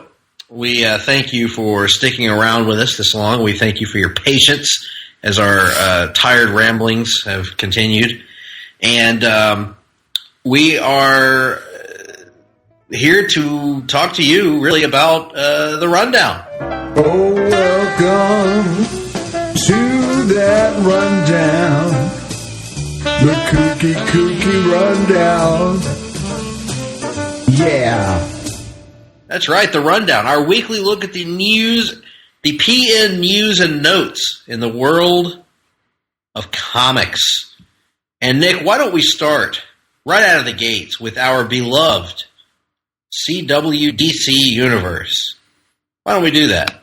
Let's do that. Because a report came out just this week on Newsarama, and it says that the CW has officially ordered a pilot based on Ruby Rose's Batwoman, who made her debut as part of the Elseworlds crossover event. And no big surprise here, Nick. We all knew this was coming, but definitely good to see it made official. Yeah, this is exciting. Although I wonder, I'm a little surprised they're even making this go to pilot. I thought for sure it'd be one of those straight to series things. So I thought so too. I'm a little bit, like, as excited as I am for the show, and I hope it gets picked up, the fact that they're making them go through the pilot stage worries me a little bit, but hopefully it's just pessimism on my part and not an actual chance of this not happening. Now, if the CW cancels Legends and does not pick up Batwoman, I'm going to say it, the CW could end up making the list. Well, making the list. In that case, just move everything to DC Universe is what I would Exactly. say. Because they don't. The CW's done right. They've done very well by DC Comics fans. We have nothing to complain about from them, other than shitty scheduling, right? Mm-hmm. But they're teetering, and if in terms of like there's a fine line where they'll become like Cartoon Network. They don't want to become like Cartoon Network for comic book fans. No, fuck the Cartoon Network. Fuck the Cartoon Network. Also, the pilot will reportedly be directed by our favorite director, Nick, David Nutter. Well, if it has certain scenes in it, we'll probably be David Nutters. Oh my! Holy balls, Nick, and we'll get to that in a little bit too. Oh man, I don't even. Yeah, it's sad, but we have to talk about it, or maybe we don't have to talk about it, but we will. The Punisher. The Punisher is a character from Marvel Comics. Mm-hmm. He had a television series on Netflix. He still does, in fact, technically. And it had a first season that was very well received by many. And I have not yet watched, but I'm excited to at some point. Anyway, season 2 is on the way, and we got our first look at it this week with a teaser trailer of sorts. That's really just images of Frank Castle walking around and talking in a grim manner, and we get our first look at Ben Barnes as Jigsaw. Mm-hmm. I am super pumped for all of the Punisher. I haven't seen season 1 yet, but I'm super pumped to watch it, and I feel like this is the best version of Frank Castle that we've ever gotten on screen. Just from the way that he carries himself, the swagger. I will say though, Nick, if that's how he's going to end up looking on the show, it's a pretty weak ass look for Jigsaw. I have a sneaking suspicion there's going to be more to it than that, but we'll have to wait and see how it all plays out. A lot of these Netflix designs wind up being, start as one thing and kind of gradually evolve as the show goes on. So, here's hoping that'll be the case here as well. But I'm pumped for this. After season 1, the Jigsaw look notwithstanding, they have all of my buy-in and all of my faith because season 1 was so damn good. So pumped for this here in just a couple weeks. I hope that this is not the end of this version of the Punisher. I really do. I hope that obviously it's going to be the end on Netflix. Yeah. But I'm hoping that this is not the end of seeing him as Frank Castle and seeing that particular take on the character, because Frank's a character that they've really rarely gotten 100% right. I really like the Thomas Jane movie, but certainly it's a softer around the edges Frank Castle than what you would expect. Punisher Warzone was a nightmare of a movie. Dolph Lundgren was basically playing just. There are those though, Greg. There are those who are big Punisher fans who just who swear by Warzone and think that it's the closest thing they've ever gotten to the ideal version of the Punisher. I tried, Nick. They used to show it on Spike TV pretty frequently after UFC events and stuff, and it would come on. I tried to watch it. I find it virtually unwatchable. It's so weirdly filmed. It looks like Catwoman to me in a lot of ways in terms of the film stock that's used and everything. It doesn't look like a movie. It looks like a British soap opera or something at times. It's very strange. It makes me feel any better. That director's the one attached to that Chris Benoit movie that's never going to happen. I know. Yeah, I heard about that. The one where, Liam Neeson's going to play Vince or something? I don't know. We'll have to see how that goes. In any event, maybe Kevin Hart can play Cotton Hill in a live-action King of the Hill movie. I think he has certain qualities that would prevent him from playing that role. But good point. A reimagining of Hank Hill as a black man, that would be interesting. Cedric the Entertainer as Hank Hill. As Hank Hill, yep. There you go. Queen Latifah as Peggy Hill. I could see it. That's not bad. Now, who would be... A young, fat black kid as Bobby Hill. Whatever happened to the kid from the Nutty Professor? Is he still a kid? I know that's not how time works, but... Time travel. Go back and get him. Yeah, that'd be good. Yeah, we just need a Boomhauer. Get the kid who played young Biggie Smalls in Notorious. That'd be fine.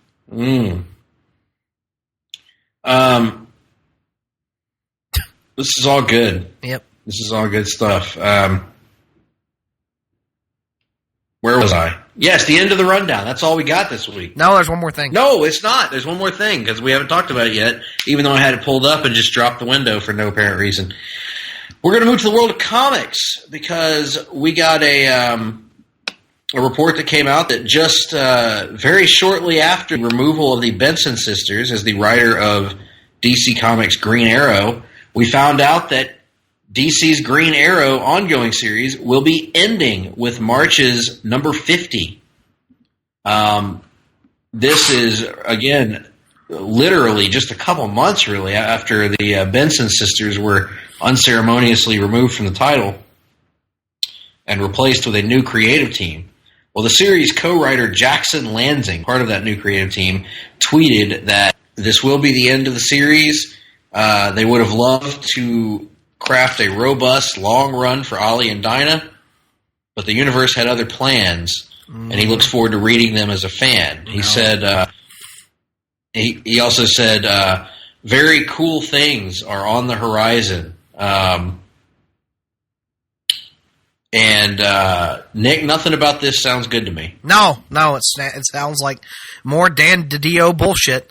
Sounds like a Nightwing-esque overhaul is on the horizon for Green Arrow, which makes no sense, dude. Because do they not remember how reviled the New 52 version of that character was until Jeff Lemire came on and kind of just ignored everything that came before it? And then how beloved and how well received a more classic version of the character was when Rebirth started. The further you get away from this about Rebirth, Nick. Yeah, the further you get away from this version of the character, the less people like it, and that's pretty much been proven throughout the character's entire publishing history. If you date back to his solo series, which began in the wake of the Longbow Hunters, the darkest times in Green Arrow history have come when they've tried to stray away from Ollie and Dinah together. It comes during the Connor Hawk stuff, or it comes when they split up after the end of their marriage, in the late 2000s. Rebirth got this thing back on track and felt like, as so many things during Rebirth did, a love letter to longtime fans. And here we go again with, it's time to shake things up a bit. Gotta disturb the status quo, bro. Yeah, it feels like every lesson that they said they had learned when Rebirth started was in fact not a lesson learned at all. It was a Jeff Johns doing something cool, and then the minute he's gone, all right, that didn't work. Let's do something else again. Yep. I hate it. I hate everything about it. And I hate it because I love DC Comics. I love the characters.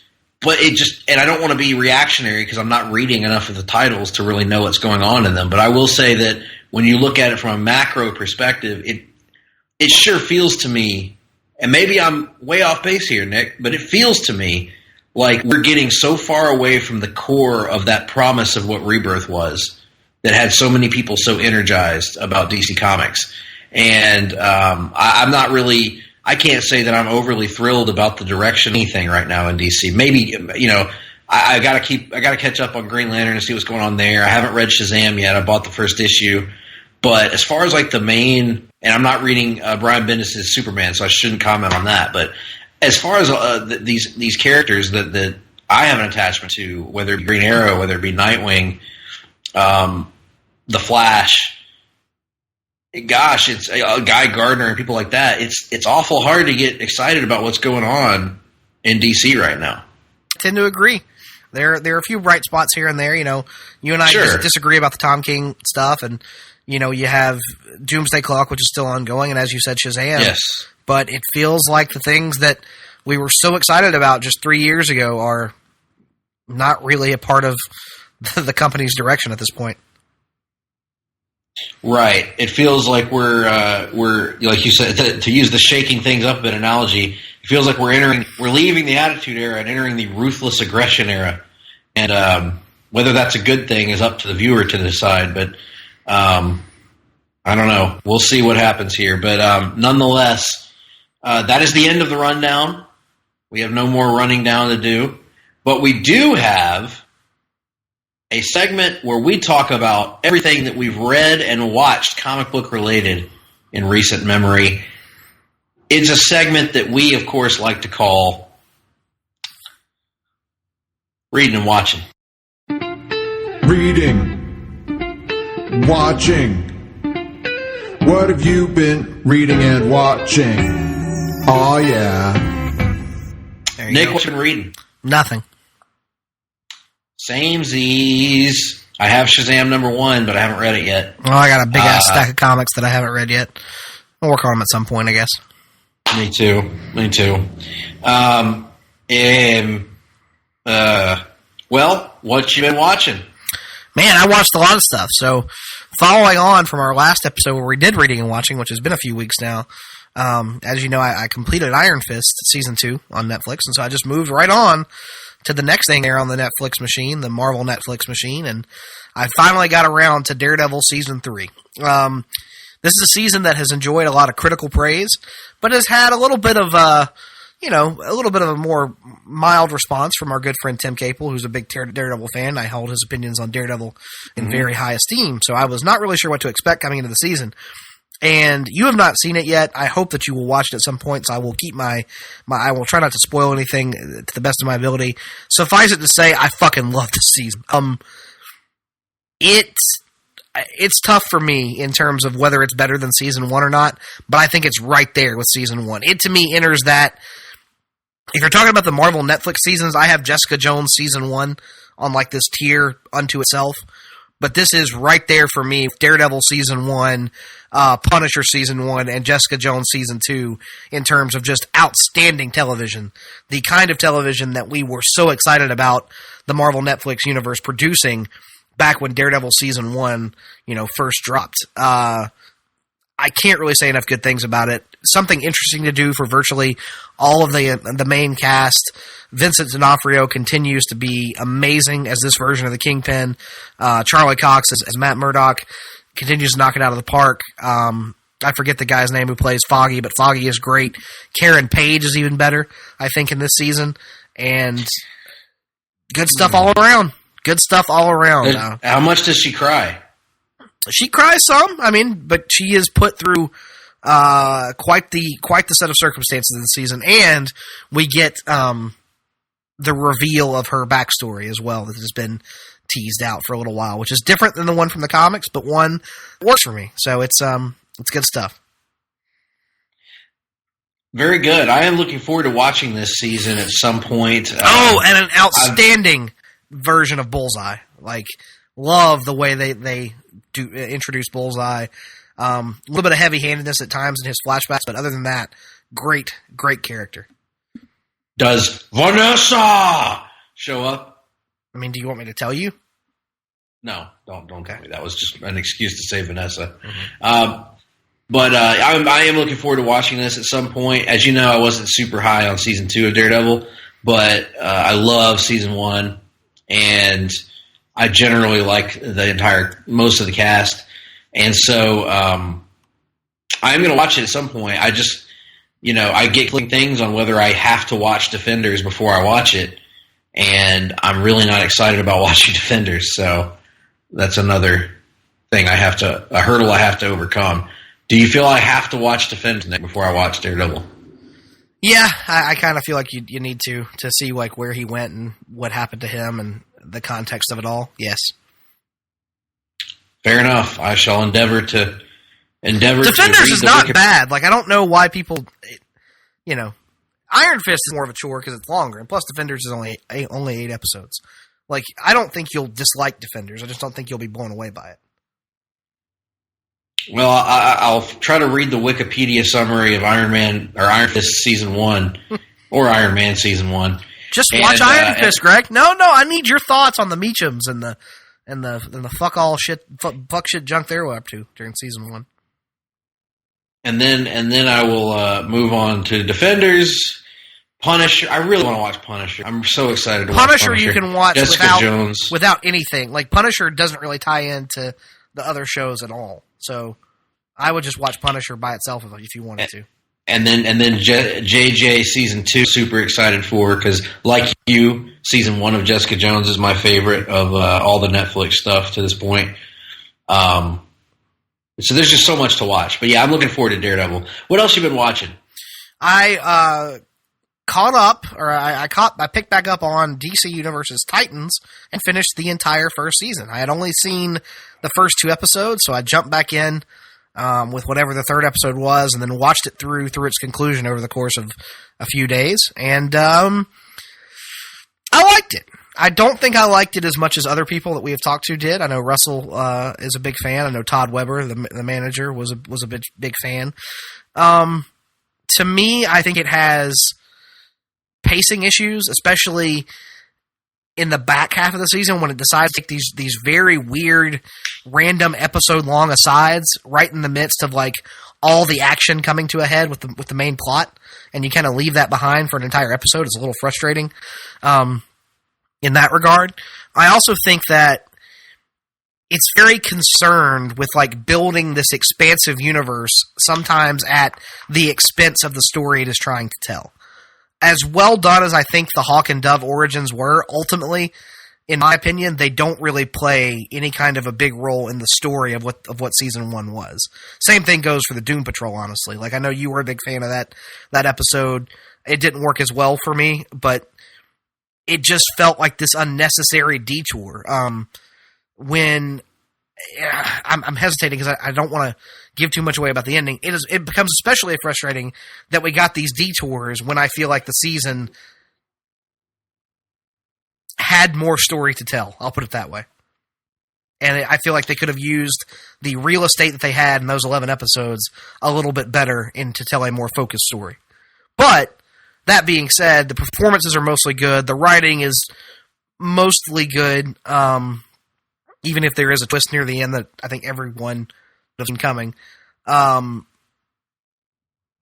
at the very least, I think it builds an interesting foundation. I am interested to see more, but I am worried that, they haven't said anything about a season 2 yet, so to end the season the way they did, you would hope they were going to follow up relatively quickly, and I fear they may lose a little momentum in between now and whenever that season 2 may come. But let's just all wait and see how it plays out, I suppose. Yes, let's revisit this topic next week, as I plan on catching up on the last 3 episodes over this weekend. And we'll discuss more perhaps on next week's edition. What happened? What was the last thing that you saw? The last episode that I saw would have been Donna Troy introduction episode. Okay. And Okay, cool. I think that's right.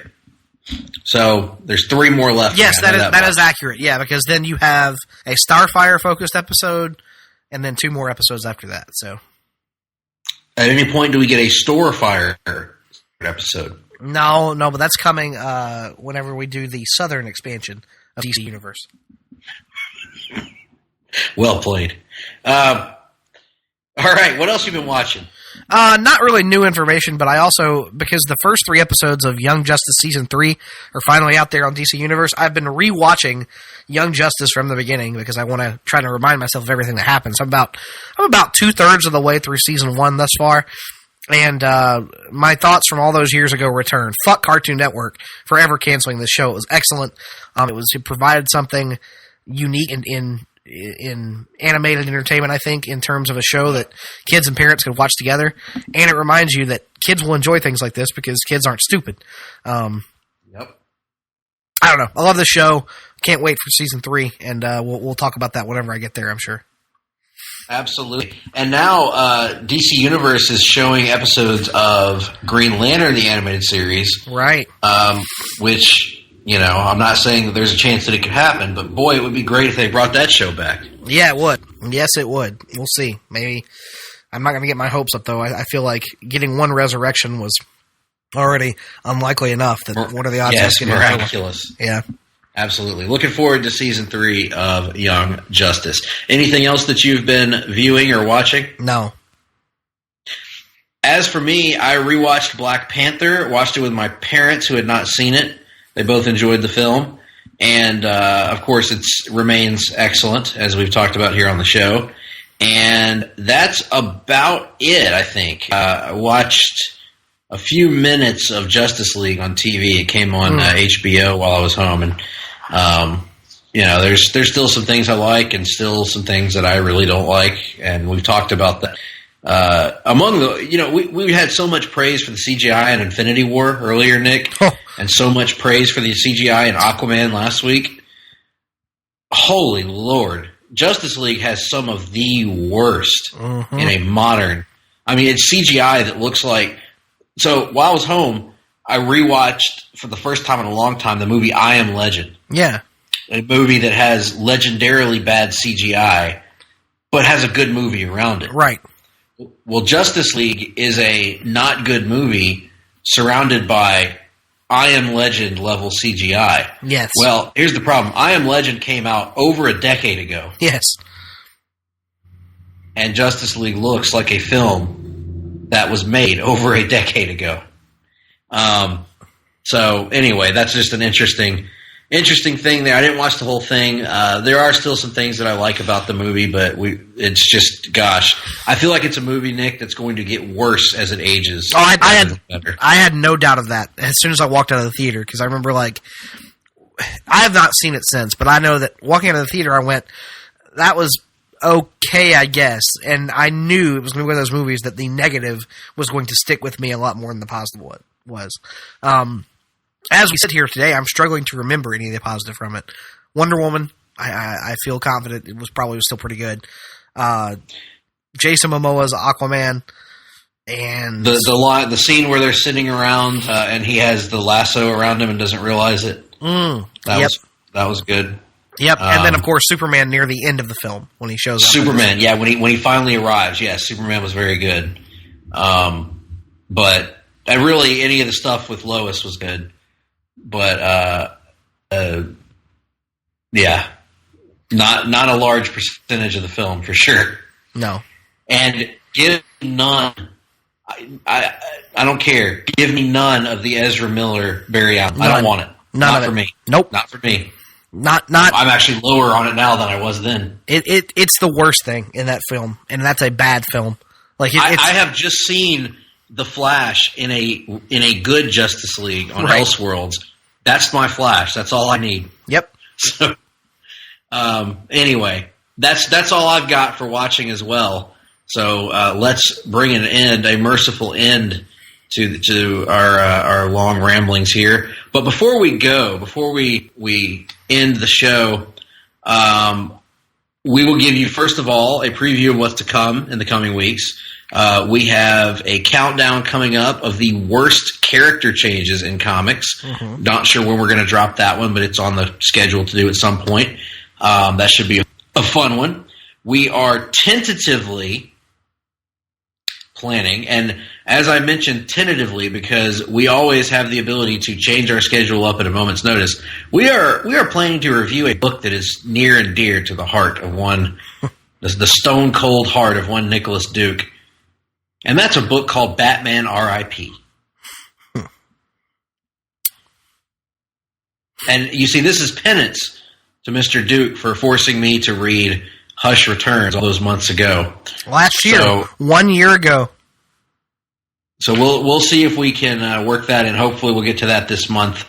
And keep an eye out, folks. We got some stuff coming your way. But let's head to our segment we usually step aside for the wrestling moment. But really what we want to talk about is the unfortunate passing of Mean Gene Okerlund this week. For my money, the very best that there's ever been at what he did. There's never been a wrestling interviewer or host that had the personality or contributed as much to the show as did Mean Gene.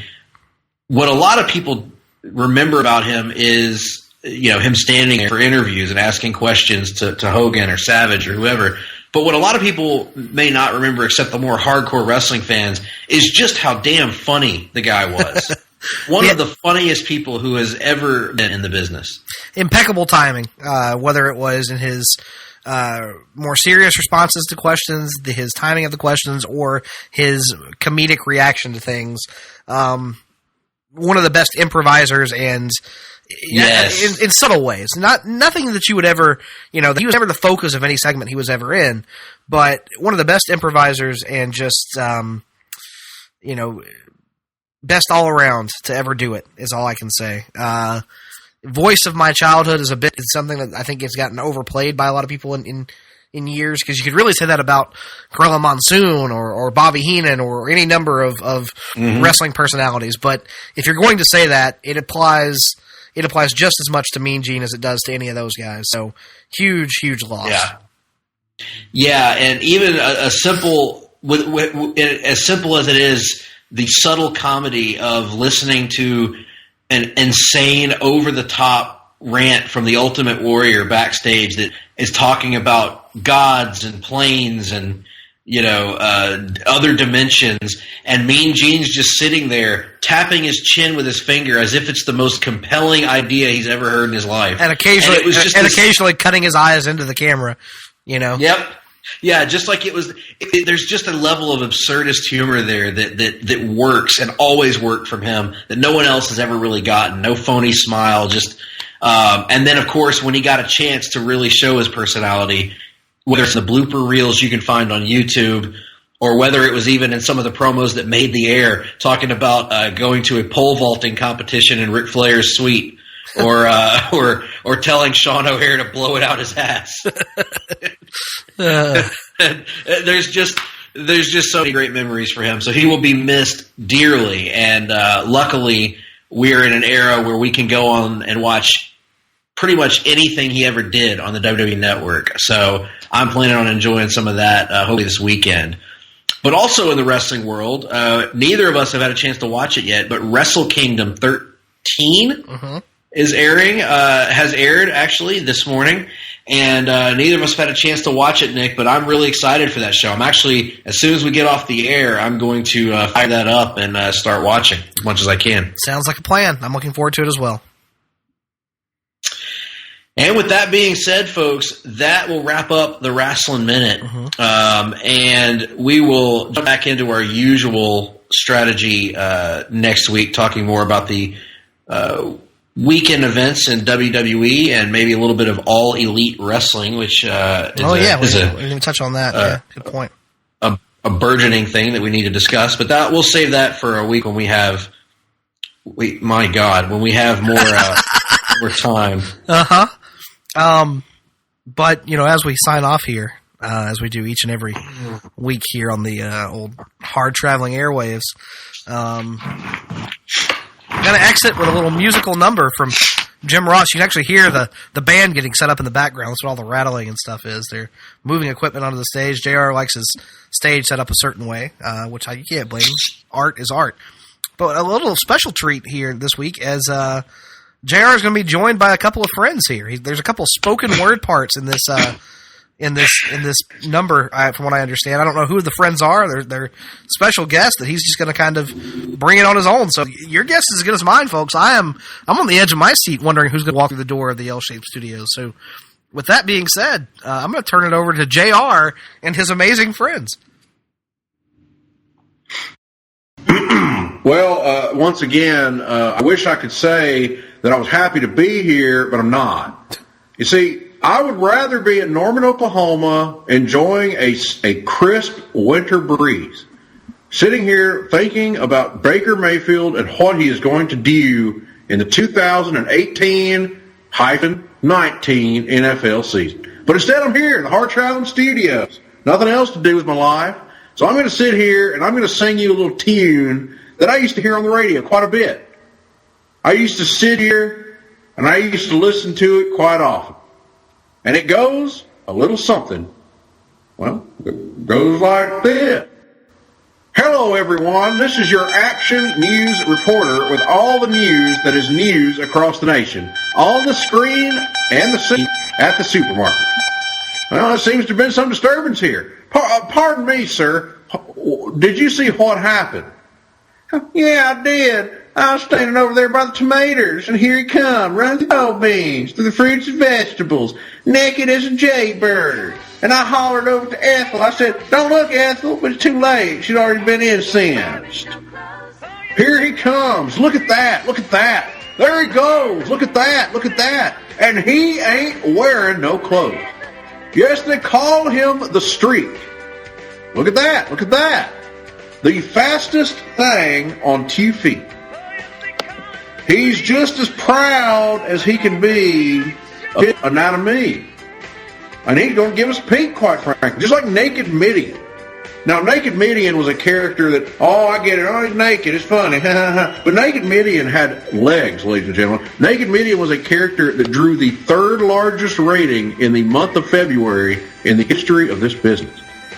Oh, yes, they call him the most prestigious streak in the history of professional sports, The Undertaker's undefeated streak at WrestleMania. Look at that. Look at that. He likes to show off his physique. Look at that. Look at that.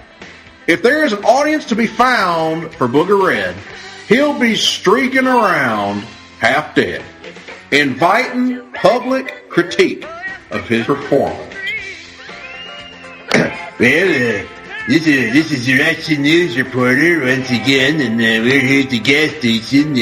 Pardon me, sir, did you see what happened with the hammerlock? Yeah, I did, Ross, you egg-sucking dog. I was just in here getting my car checked. He just appeared out of traffic, Ross. He come streaking around the grease rack like my brother Dory. Didn't have nothing on but a smile, you fat son of a bitch. I looked in there and Ethel was getting her a cold drink, you moron. I hollered, don't look, Ethel. But it was too late. The egg-sucking dog had already been mooned. Flashed her right there in front of the shock absorbers, Ross.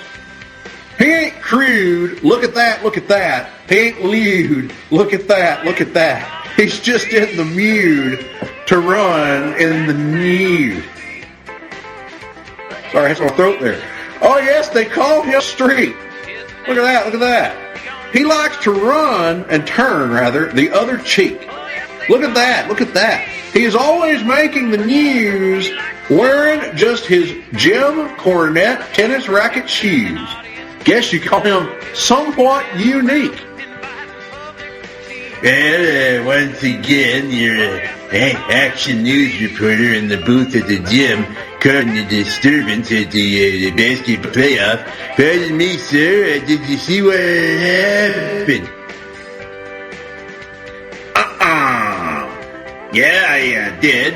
Halftime, I just going down there to get Ethel a snow cone.